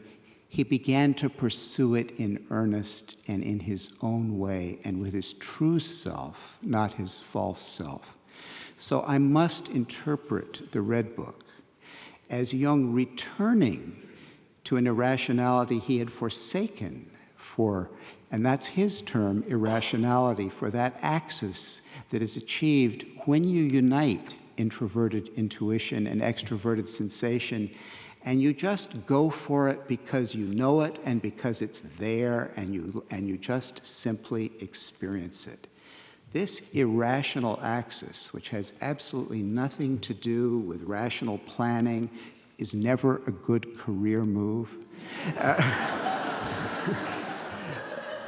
was exactly what Jung got into, and he made a heroic journey down, and a journey down. So the two things we need to say is it is a hero's journey, but in a very different direction from the way the hero's journey had been conceived, particularly in Enlightenment times, which was up and in the sense of high achieving and mastery, which we get today in the sad spectacle of people in the Olympics pumping themselves up with drugs to keep up their performance. This is something else entirely. It's not an embrace of performance at all. It's an embrace of incapacity and a discovery as only a descent to an extroverted sensation reality could possibly have enabled him to do, an embrace of the reality of the psyche. The psyche as a just so story, what's actually there, not what you think is there, not a set of concepts, not a set of ideas, but what's actually there, persons who are there. So in this process, he's establishing what in my own work, which is all a kind of footnote to Jung, what I call the spine of personality. the basic integrity of being who you are and embracing the high of yourself and the low of yourself, the superior and the inferior function, and bringing them together. And the change in his attitude towards Salome, his willingness to take the blind Salome on and do something with her and helping and actually discovering that she can see, and then finally is behind the entire project of the Red Book, which, as Sonu Samdashani in another context recently this weekend had said to many of us, is in so many ways a book that brings back the sensation values of books themselves with the pictures and the text and the calligraphy, so that the whole thing radiates a sense of reality and this lovely connection of a spiritual intuition with a very embodied sensation. The book itself has immense integrity, and that willingness to get there is precisely why we trust the account so much. Now, in another sense, Jung's pursuit of character is a set of characters that he meets. And he discovers, as Nietzsche did, that the soul is multiple, that in fact it's composed of many characters. He meets many characters. And I must say, the Red Book is really, as written, a marvelous screenplay. I love film. I think the Red Book has some of the most entertaining lines. And one of the best scenes is when at the beginning of the second book, Liber Secundus of Liber Novus, Jung finds himself standing on the highest tower of a castle, and he meets, and he's wandering over the countryside wearing a green garment, and he looks in the distance and sees a red point out there, and it comes closer and closer, and sure enough, it's probably the devil. It's the red one.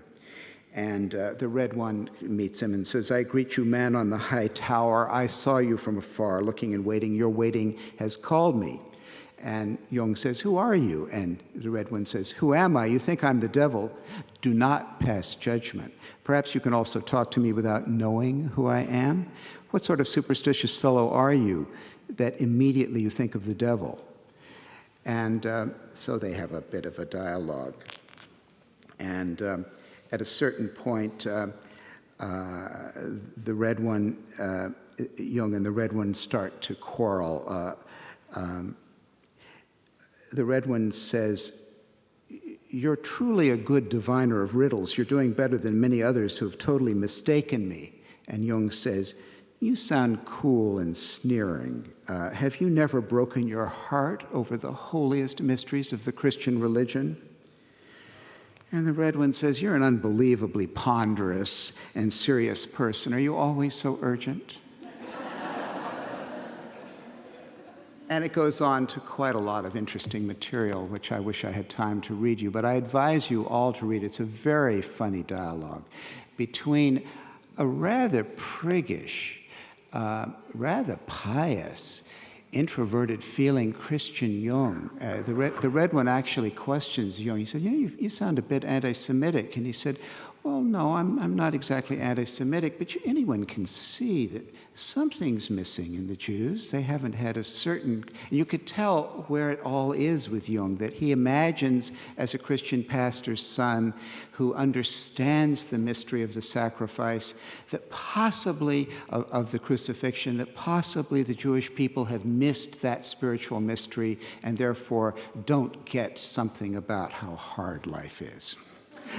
This is a guy who had a lot to learn, and the inner figures were working with him on it. Hard, that kind of down your nose, kind of boyish, puerile, kind of introverted feeling. Needed an extroverted feeling, red one, to kind of take it on. I see Jung's work on feeling as taking place around what Dr. Hillman got us to recognize as the problem of the puer aeternus, the problem of the lofty, above it all young man, a kind of idealism that actually can be a kind of unearned superiority. And I feel that it's wonderfully helped by this encounter with the trickster, the devil. There's another corresponding encounter with a figure called the anchorite, who is identified with a certain Ammonius, or Ammonius is the name given in the book, but actually he seems much like Saint Anthony in the desert. In fact, that association is even brought up. And there, the anchorite is very hard, who lives alone and thinks every aspect of Christian doctrine over and over again, and has worked hard on his ideas, is trying to tell Jung something that Jung really needs to know about what it means to know something. And I'll just take a little snippet of that. The anchorite says, Jung says to the anchorite after he says something, "That makes sense to me, but I confess that this view is surprising to me. It's especially astonishing to me that you, a Christian anchorite, have come to such views. I would not have expected this of you." And Jung says, and the anchorite says to Jung, "As I've already noticed, you have a completely false idea of me and my essence. Let me give you a small example of my preoccupation. I've spent many years alone with the process of unlearning." Have you ever unlearned anything? Well, then you should know how long it takes. And I was a successful teacher. As you know, for such people to unlearn is difficult or even impossible. But I see that the sun has gone down. Now, I think that's a very funny moment and very good in the screenplay. That would be the end of the Enlightenment happens right there in the Red Book. Soon it will be completely dark. Night is the time of silence. I want to show you your place for the night. I need the morning for my work, but after midday you can come to me again if you like, and then we will continue our conversation. And again, I can only give you snippets of what's absolutely fascinating in all of that. Now, what we have on the one hand with the red one is irony. And on the other hand, with the anchorite, with Ammonius, or as I prefer to think of him, St. Anthony, critical thinking, the kind of thinking that goes inside and examines the ideas, that's willing to unlearn what it thinks it knows. So just as I can see an extroverted feeling in the red one, I can see an introverted thinking in the anchorite, which I think leads Jung to see that it is necessary to overcome the arrogance of explanation that flirts with reduction. How disappointing it would have been if, as is often thought, all Jung did was provide an alternative knowing psychoanalytic theory to Freud's knowing psychoanalytic theory. If that's all Jung did, it's really not worth the trouble to learn yet another one. The precise thing Jung did was to unlearn, to unthink, to stop using that Enlightenment extroverted thinking that always seems to know everything, where they're still looking for a theory of everything. And that's the one that Jung is getting past when he sees how hard it is, even for a Christian saint all alone on the desert, to feel that he knows anything about his ideas. That leads toward what I think is the place that character really becomes conscience in the Red Book, and he really can deliver on what his integrity is leading him toward, and that is a sense of limitation.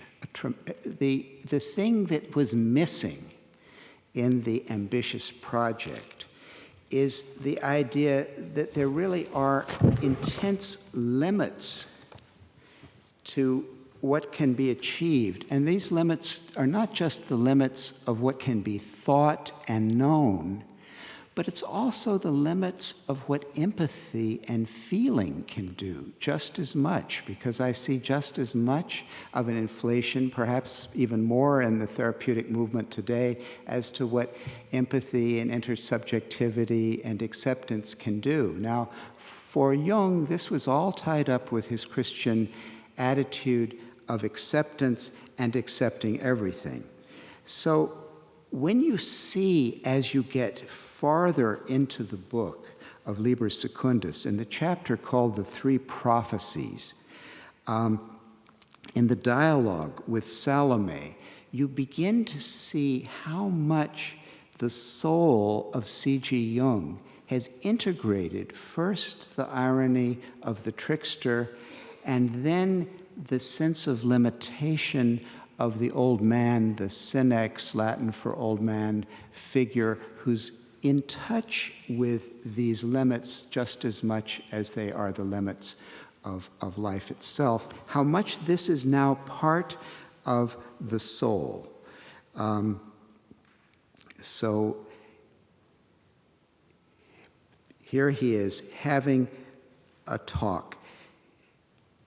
She plunged into the darkness like a shot, and from the depths she called out, "Will you accept what I bring?" Jung, I will accept what you give. I do not have the right to judge or to reject.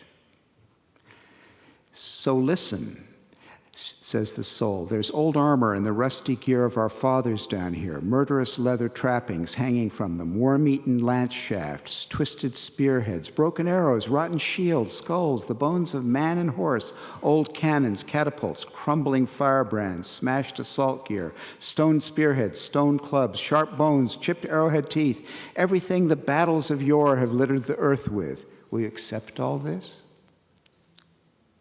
I accept it. You know better, my soul.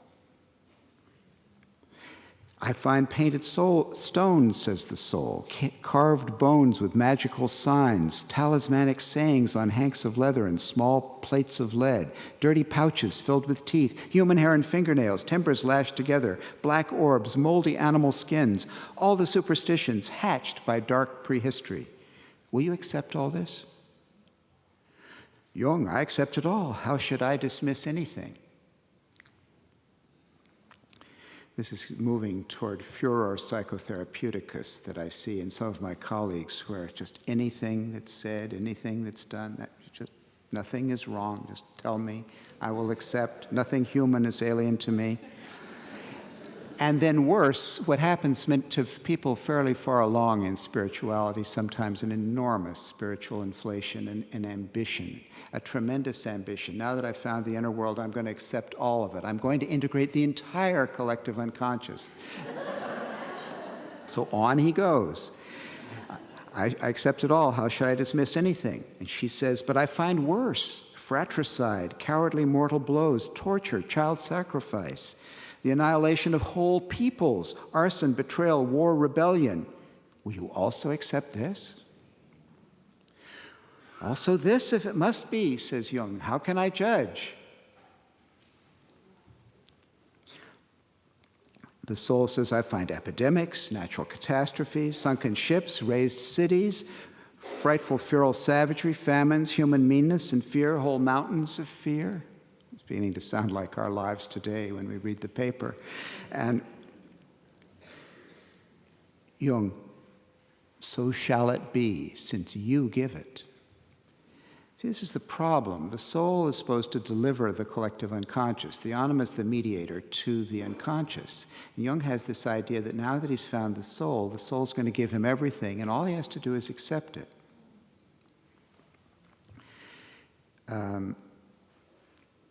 So the power problem of the hero is not really past at all. The spiritual inflation of the poor is not past at all. But he's got a soul who's been paying attention to the very drama the text elsewhere tells us that she orchestrated. to educate Jung. Eventually, it becomes clear that she's behind the whole book. It's very much like a postmodern novel, where sooner or later the characters argue about who wrote the novel. Now, she says, and this is the most interesting moment in the Red Book for me, the most interesting moment of all, and there are many wonderful moments, but this is for me the most wonderful. She says, I find the treasures of all past cultures, magnificent images of gods, spacious temples, paintings, papyrus rolls, sheets of parchment with the characters of bygone languages, books full of lost wisdom, hymns and chants of ancient priests, stories told down the ages through thousands of generations. And Jung says, that is an entire world whose extent I cannot grasp. How can I accept it? And that's the moment when I know that Jung is not psychotic. That's the moment when I know Jung is not just another pretty face or an also-ran. That is a moment of a man who's taken the limit in, the limit of what he can take aboard. That's the moment for me when Jung becomes someone I would still want to follow the example of.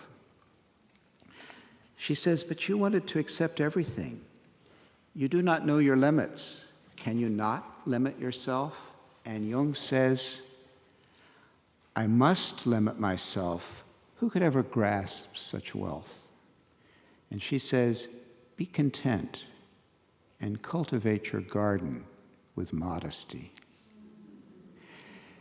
Now, what other book comes to mind that has an Anabaptist and a garden, and a man who wants to explain and accept everything? Yes, indeed.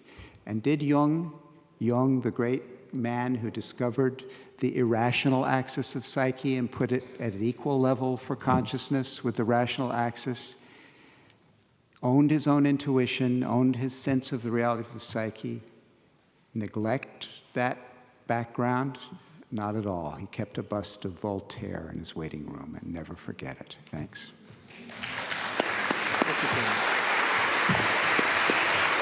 Good.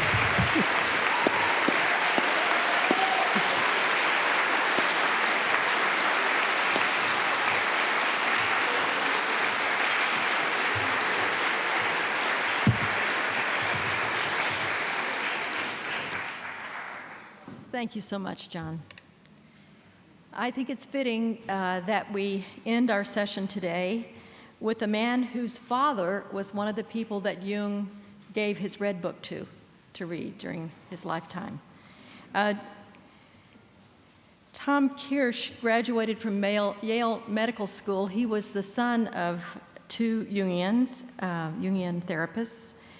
He was a resident in psychiatry at Stanford Medical School and then was a consultant with the National Institute of Mental Health. So didn't you raise your hand when he asked who was here from NIMH? 40 years ago. I think it counts. His Jungian training began in Zurich and was completed in San Francisco. He's past president of the Jung Institute of San Francisco and past vice president and two-term president of the International Association for Analytical Psychology. And in that capacity, he lectured all over the world and helped promote analytical psychology in developing areas, including Russia, South Africa, Mexico, Australia, and China.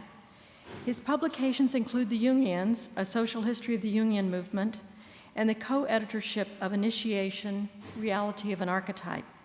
He's currently serving as the consulting editor for the correspondence between Jung and his father, and he's working on a memoir. His major areas of interest are the analysis of dreams, the history of analytical psychology, the life and work of Jung, and the analytical relationship. And I have asked him as a kind of prescript or postscript to talk about his own encounters with Jung. So help us welcome Tom Kirsch.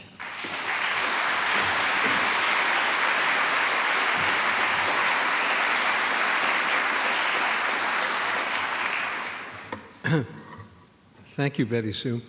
As the last speaker today, I have the opportunity to make a couple of comments that have from some of the past either questions or speakers. First of all, I would like to add a little bit to what John said, that Jung, when the anchorite or the devil asks Jung about joy, is that if you look at pictures of Jung before the Red Book and after the Red Book, there's a sense of joy that has that you see in Jung's face, which much sterner look prior to going through that experience. The second thing is there was a question about the phases of the purposes of Jungian analysis. And I feel that that's an important enough question that there are two places that Jung writes about that I'm very familiar with. One in Modern Man in Search of a Soul. And he divides the process of therapy into 4 stages. The first one is catharsis, where you tell your problem. The second is an analysis of the infantile psyche, which he would equate with the psychoanalytic phase. The third phase he calls education, which he would roughly be equivalent to Adler's the sense of orientation, power, adaptation, and that the fourth phase is then of transformation, individuation, which would be his own unique addition to the role of psychotherapy. And I don't have time to go into that in detail, but it is all those fields, the 4 phases can be intermingled in one session, so it's not something consecutive. Secondly, there is in the introduction to Psychology and Alchemy, he has a series of 9 possible endings for analysis. The first is, he says, a piece of good advice, or some small interpretation which then the patient feels better. Then he talks about the psychoanalytic phase, the infantile psyche. And then he talks about having some successful thing happen, such as a marriage, divorce, finishing college or something like that, these are particular ending points that he puts forward different phases of therapy, or the relief of symptoms. And he makes a particular point that symptoms can often stay a long time as one is in therapy, with the idea of kind of causing a stir to keep people kind of going on in the process. And then he talks about a religious conversion and also transformation. And I like this particular evaluation or typical ending points, because when I have a client, it helps me to see when we're at what phase, that not everyone goes all the way. In fact, at this point, I find that most of the people don't go that far along, but it gives me a sense of where they are when we're talking about termination. So anyway, I wanted to add those 2 little vignettes. I must say, it's a great honor to be here, and I think this is, as others have said, this is a very important event for Jung and analytical psychology. To have this event here at the Library of Congress is a validation on a collective level that there has been a real sea change in the psyche of the collective. And I am thinking back of the first, now all deceased first generation of Jungians in the United States who pioneered analytical psychology at a time when Freud and psychoanalysis were in their halcyon days. And I'd just like to mention the founders in the different cities. In San Francisco, Elizabeth Whitney, Joseph Henderson, and Joe Wheelwright. In New York, Esther Harding, Eleanor Bertine, Christine Mann, and Francis Wicks. And I would also again here like to mention Philip Zabriskie, because I think he's played such an important role in having this event happen. And then also my parents, James and Hilda Kirsch, and Max Seller in Los Angeles. They all toiled in relative anonymity at times when there was a tremendous hostility. It was like between the Hatfield and the McCoys. I mean, you couldn't be in the same room. Now, this came also, this is an edition that I came yesterday, is I went looking through the exhibit and I saw that cover of Time magazine in 1955, in February 1955. Jung was on the cover of Time magazine with a long article. And at the time I was a sophomore in college, and it was the first time that I really had a sense that what my parents were doing had some validation in the world at large. And it's actually quite a good article. I still have the whole copy of that magazine. And little did I know, I'm just going to mention it in passing, is that summer I was in Europe and developed appendicitis, and my mother was in Zurich, and I was in England. She flew me to Zurich, and I had my appendix whisked out under ether. But while I was recovering, I had the opportunity. She snuck me into the receiving line of Jung's 80th birthday at the Grand Hotel Dolder, and Jung actually liked that quite a bit.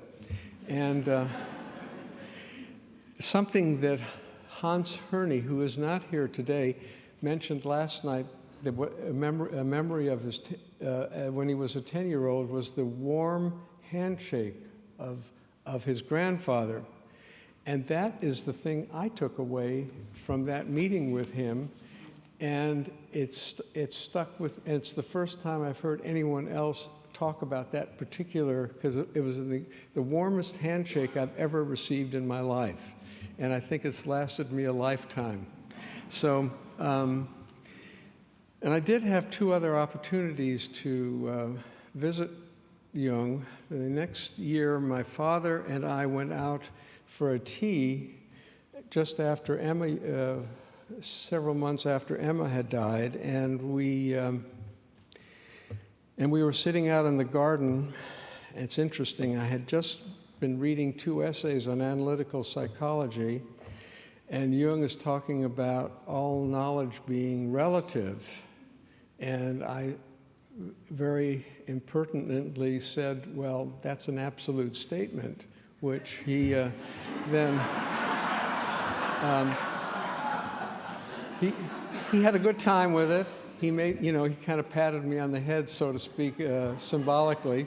And anyway, that was that's what I took away from that meeting. Then the third meeting I had was in 1958. My father and I by that time, I had already gotten into the soup, and I knew I needed and I started my analysis in Zurich. And I was actually living in an apartment with my father, who was teaching at the Institute, and Aniela Jaffe called and said, well, Professor Jung can see you on this Friday morning. And he said, well, I have to teach at the Institute. I can't get out of that. And he said, could my son come and take my place instead? So she called back and said, oh, Professor Jung would be very glad to see your son again. That's fine. So I went out. I got prepped. what I was supposed to say. My analyst told me what dreams to bring because he said, Jung right now is interested. He's writing this this paper or monograph on flying saucers, and you have this dream with these two intersecting circles, and I think Jung would be very interested in seeing that. So I'm more nervous than I am today. Believe me, I went out there, and I walked in the door. And the first thing that Jung said to me was, "So you want to see the old man before he dies, hmm?"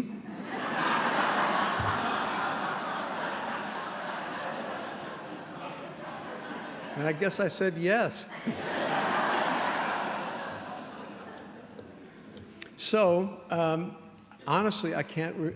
I've told this story to a group, a psychobiography group I'm part of, and they cannot believe that I can't remember anything else from that session. But I can't. That's just a fact. So anyway, those are my introductory remarks. I went on longer than I thought. You know, this program, this session started when Betty Sue said this should be called self-analysis, right? And so that's what we were supposed to do initially. And with the idea being that in Freud's interpretation of dreams was a partial self-analysis of himself, and that the Red Book is self-analysis for Jung. Now, we decided we would change the title, and you can see that John's paper is different. And so what I decided to do was to call this, my part, kind of the Jung's encounter with the unconscious. And it's going to be a very simple paper. I'm not going to do some intricate interpretation. I'm just going to start with a dream that most of you know, which is from Jung's Memories, Dreams, Reflections, where the dream he has when he's 4 years old, and he says, I'm going, the dream where he's in a meadow where he discovers a dark, rectangular, stone-lined hole in the ground. He descends to the bottom, enters a rectangular chamber where he sees a platform with a golden throne, and in this throne was a pillar-like tree trunk 12 to 15 feet high and made of skin and flesh, and at the very top was a single eye gazing motionlessly upward. Then his mother's voice calls out, quote, "Yes, just look at him. That is the man-eater," unquote. Now, only decades later did he realize that this was a ritual phallus. He could never decide where the emphasis should be in his mother's voice. If it was on that, it meant that the ritual phallus would devour the Lord Jesus and everything else. If the emphasis was on the man-eater, then it meant that the ritual phallus, Lord Jesus, and the Jesuit, whom Jung had feared earlier, were the same. This dream represents or demonstrates, Jung only began to talk about this dream in his 60s. He kept this quiet, that for Jung, his inner life was important from a very, very early age, and his concerns were of a profoundly spiritual nature, even at that time.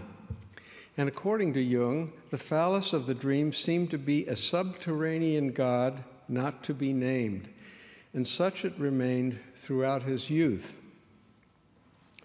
Through this early dream, Jung experienced the secrets of the earth. He described it as, quote, an initiation into the realm of darkness. My intellectual life had its unconscious beginnings at that time, unquote. It is important that we understand the link Jung makes between intellect, a powerful conscious function, with and unconscious source. Now, we've heard something about Jung's biography, and I'm not going to say much, go over that, just to say that we're talking about 1913 when Jung, as John Beebe so eloquently said, had become a world-famous psychiatrist, and Jung says that about himself, that he had everything in his life. Everything was going well. And he had, the breakup with Freud had occurred. Now, in the fall of 1913, Jung took a train ride to Schaffhausen. This is the home of his in-laws. Also, our daughter happened to spend a year in Schaffhausen, so we know that train ride. And on this short journey, he began to have the spontaneous visions, which he wrote down in the black books. And these visions continued until April 1914, at which time they seemed to spontaneously stop. And then we've heard about the repeated dreams of blood flooding all of Northern Europe, stopping just at the Alps. He thought he was losing his mind, but when World War I broke out on August 1st, and somehow he was relieved. Now, I must say, if I had a patient who came in and told me about a dream like this, I would say, well, maybe this is kind of crazy, I mean, am I really going to be predicting a future? Be prophetic?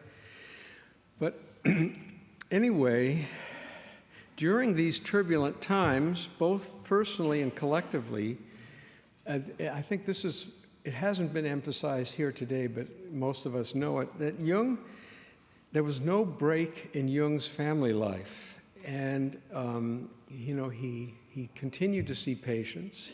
He was quite there for his family. He did his Swiss Army duty. And during the war years, every Swiss, I can't remember, under 55 or something, has to spend 2 or 3 weeks a year in the service, in the army, and Jung was no exception. And he fulfilled his obligation as a commandant, not of a prisoner of war camp, but of British internees. These were British officers who had escaped the conflict in France or Belgium and had found their way into Switzerland. And they had actually a pretty good time at this camp. And Jung did many drawings, many of the mandalas that are in the Red Book, are there. He did there. Plus, he saw some of his patients, some of his favorite patients, came to see him in Chateau d'Ay.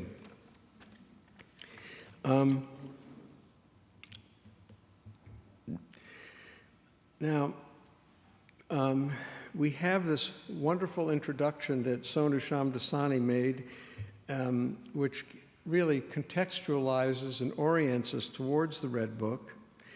And he tells us that these original fantasies that were done in that very short period have undergone a number of corrections and additions over many years afterwards, and that he spent a considerable time, doing the calligraphy, which is what we have in this edition of the Red Book.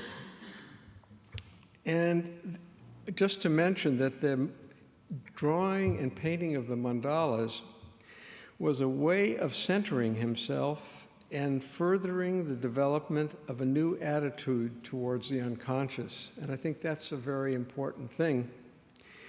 And I must say that when I first entered analysis, the idea of drawing and of drawing mandalas was that was a value and a virtue that as a Jungian patient you ought to be doing. And I must say that didn't come naturally to me. And I think it didn't come naturally to a lot of other people as well. And we have thankfully moved beyond that.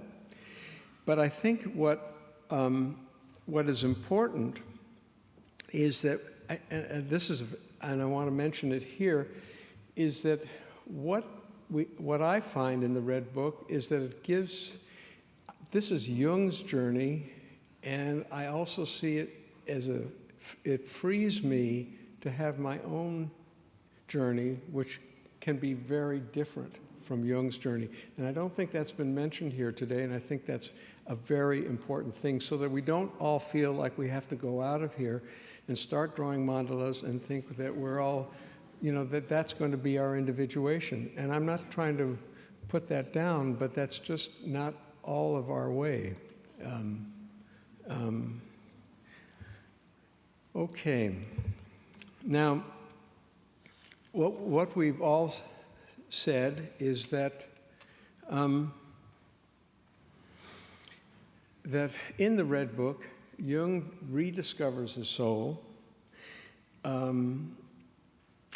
realizes that the ambition for his psychiatric career has lost interest for him, that he has connected with the image of Elijah as a figure of wisdom, as well as connecting with Salome, the blind daughter, and he is also introduced to the magician Philemon, who later becomes a guru for Jung. He has decisive conversations with Philemon, which changed his orientation from its previous trajectory to one where the primordial images, the collective unconscious, archetypes are given the deepest sense of reality and meaning. And then he gives the name active imagination, which Ernst told us about, where the dimmed ego makes contact with these inner figures. And realizing how much this had helped Jung in his own individual development, he recommends this practice for analysance, and it becomes a standard method in Jungian oriented analysis. Now, Jung wrote little scientific work between 1913 and 1918.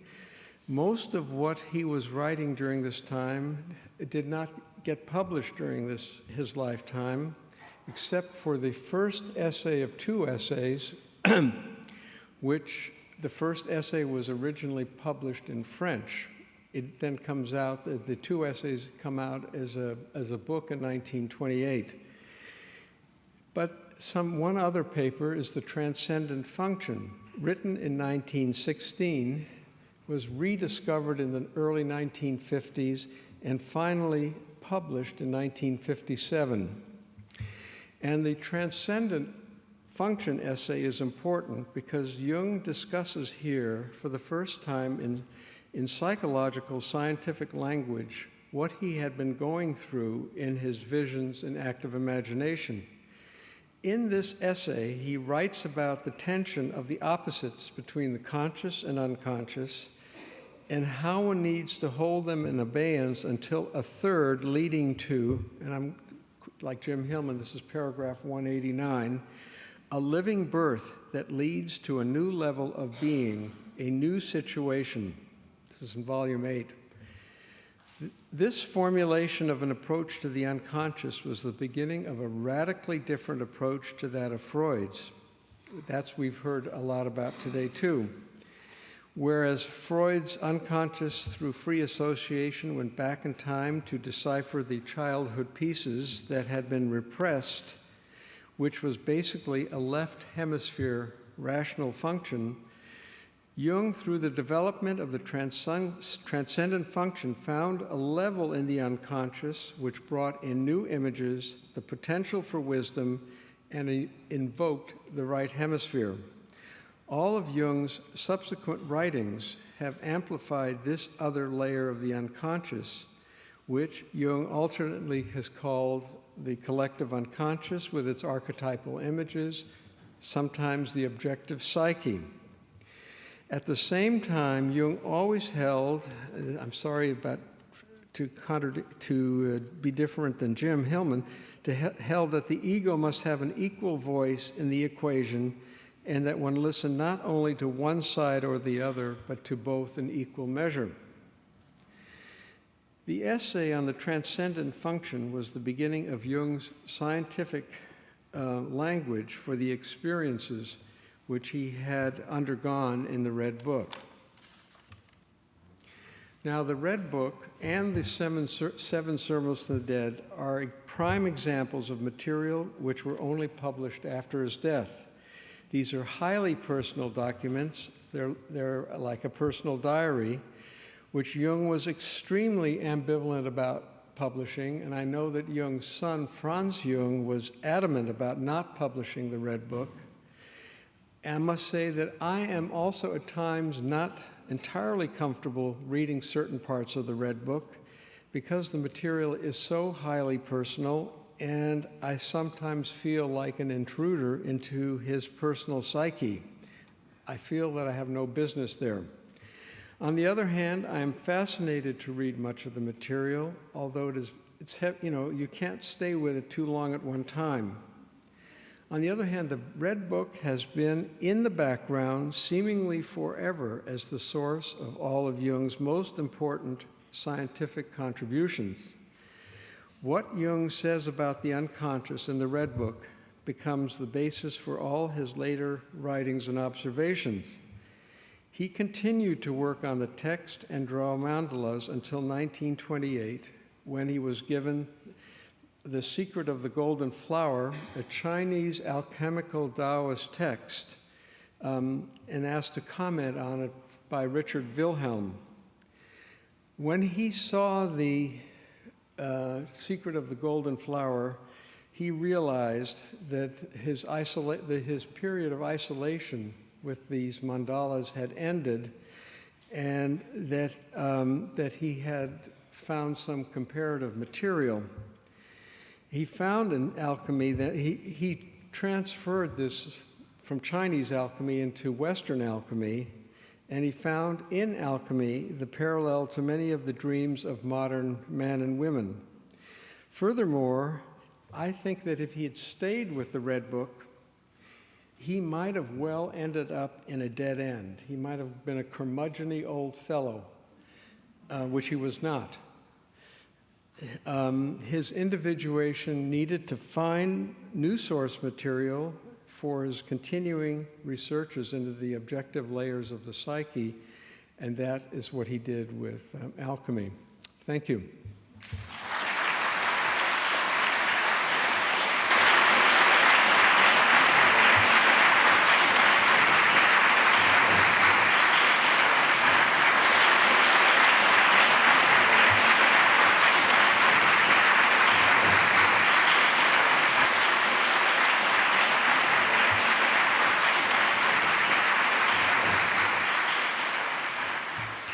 Before we throw this open to the floor for the remaining 10 minutes of our time together, which I find to be very precious, do either of you have anything to say to each other? We have a lot to say. Oh. I knew that. First of all, Tom was my first Jungian friend and my teacher when I was a resident in psychiatry, and so I'm going to be father to the father for just 1 minute, just to correct. I think that fallow period is less fallow than one might have thought, and the more we get from Philemon, the more we put together the pieces, the richer it appears. There was the book Contributions to Analytical Psychology, and even the Seven Sermons to the Dead was published privately, as you know, by Watkins in about 1917, in an actual edition. But it was a very private kind of thing for a long time. It was only given to certain people. Right. And it was not public. But it was around a little more than the Red Book was around, and even that was given to some. So it's a complicated story that we're still unpacking. Sure. What Jung wrote and when. I just wanted to say that, we can footnote that endlessly, but I did want to not. Sure. He was remarkably productive during that period, and given what we've sometimes thought about the breakdown of Jung, even Ellenberger's sympathetic creative illness. Boy, for an ill man, he just got a lot done. Sure. So that makes me think he wasn't an ill man. So I want to just say that. Okay. A chance to say something, and we have, okay, here's one over here. I don't know how far, oh, here's, let me go here first because there's a microphone near there, and then you're next. Yeah, this is for Dr. Beatty. Oh, yes. Hi. Hi. I'm a writer, and I have, some background in terms. You were referring to capacity, and I'm Yes. interested if you were referring to negative capacity. Incapacity, with IN capacity. Incapacity, okay. What you're not good at, what you don't do well. As Jung once said, my relation to reality was never particularly brilliant, he said in an interview.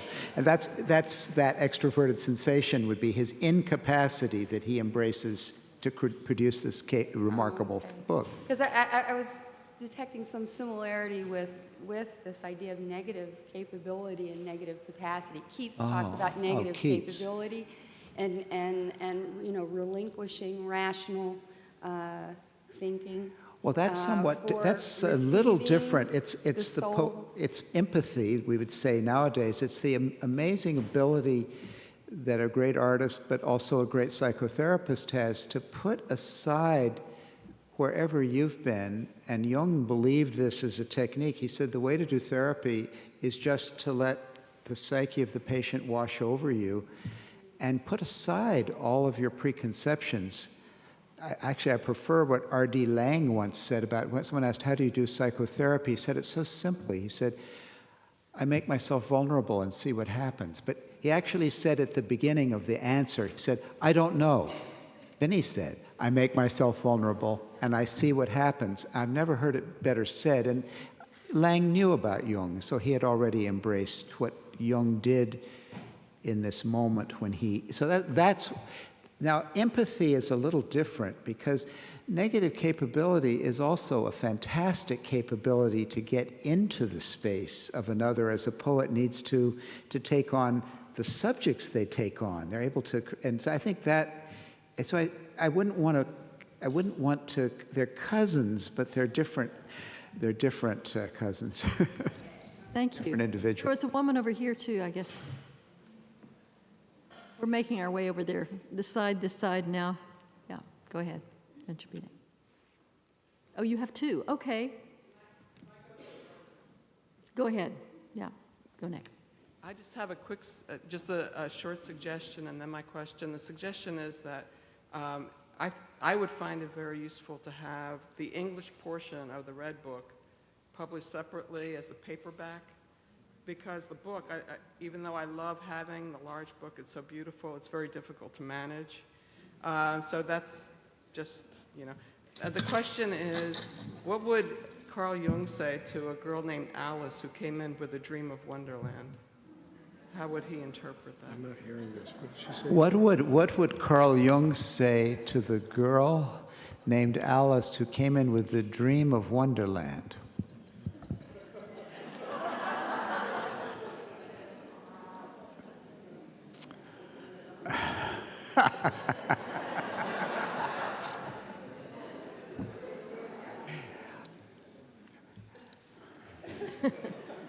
No, I'm not taking that one on. I don't think we have time to go down that hole. Well, he did.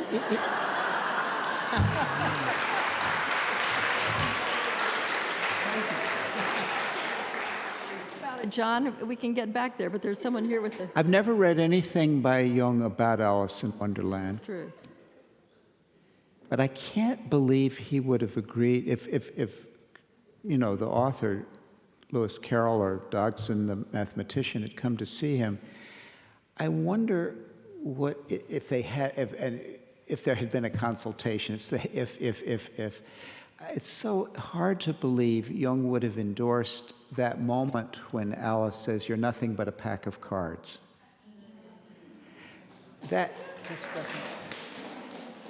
wasn't Jung's attitude toward the unconscious. I don't know what one is supposed to do with the English psyche, but Jung would have found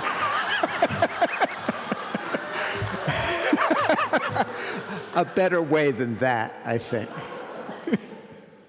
Go ahead. I'd like to thank you, Dr. Beebe, for the connection with Voltaire, with Candide, and Make Your Garden Grow. I thought that was superb. I was also struck by the concept of incapacity, and Yes. I wonder if it puts a different and a completely revolutionary spin on the concept of the midlife crisis, which Yes. is kind of enforced incapacity. Well, you know, there's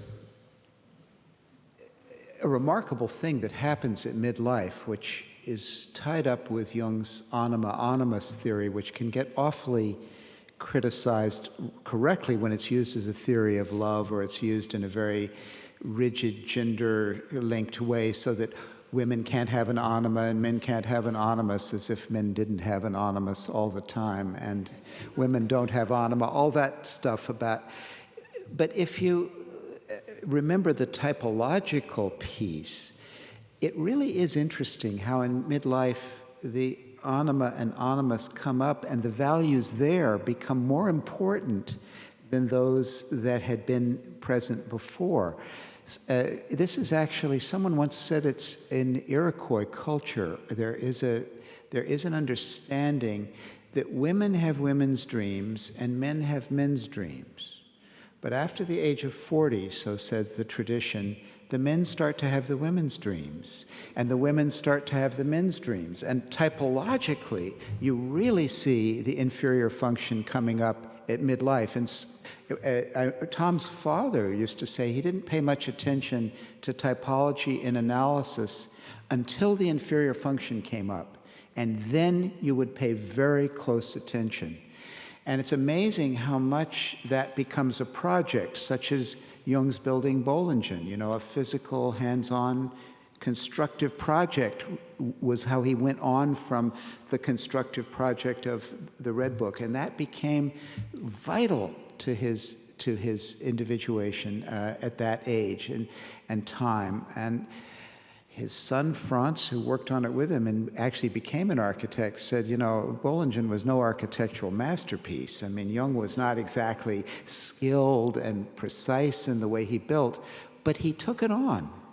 And he wanted to take it on, and he collected people to work with him, and his son was one of them. And that would be linked, I think, to letting your incapacity come up and see what you can do with it. And what the amazing thing some of us find is that we become terribly capable in a new sense, because the energy of the unconscious joins it and befriends the effort to develop that which we hadn't been terribly good at all along.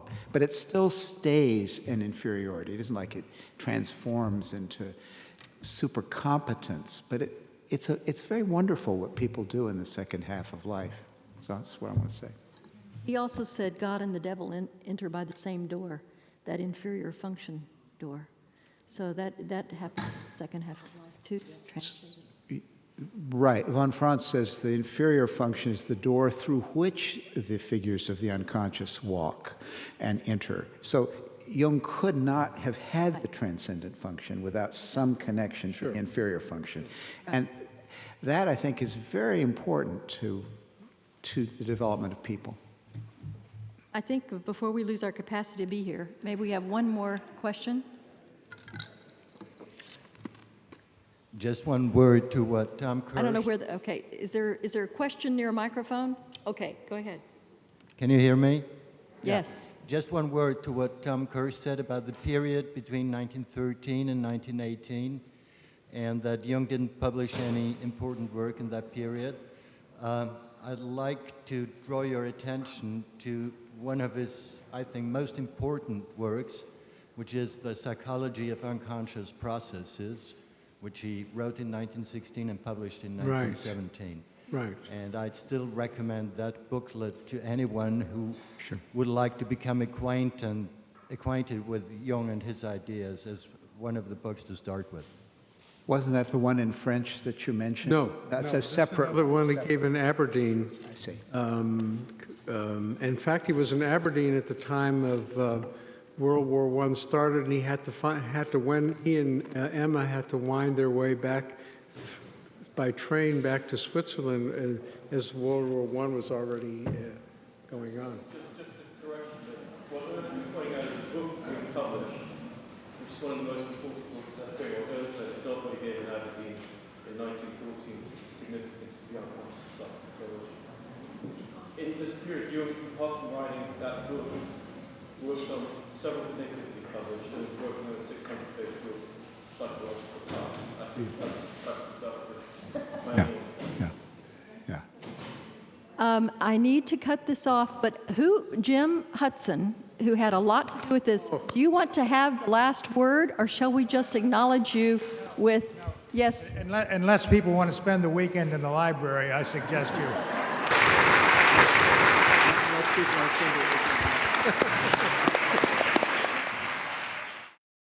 This has been a presentation of the Library of Congress.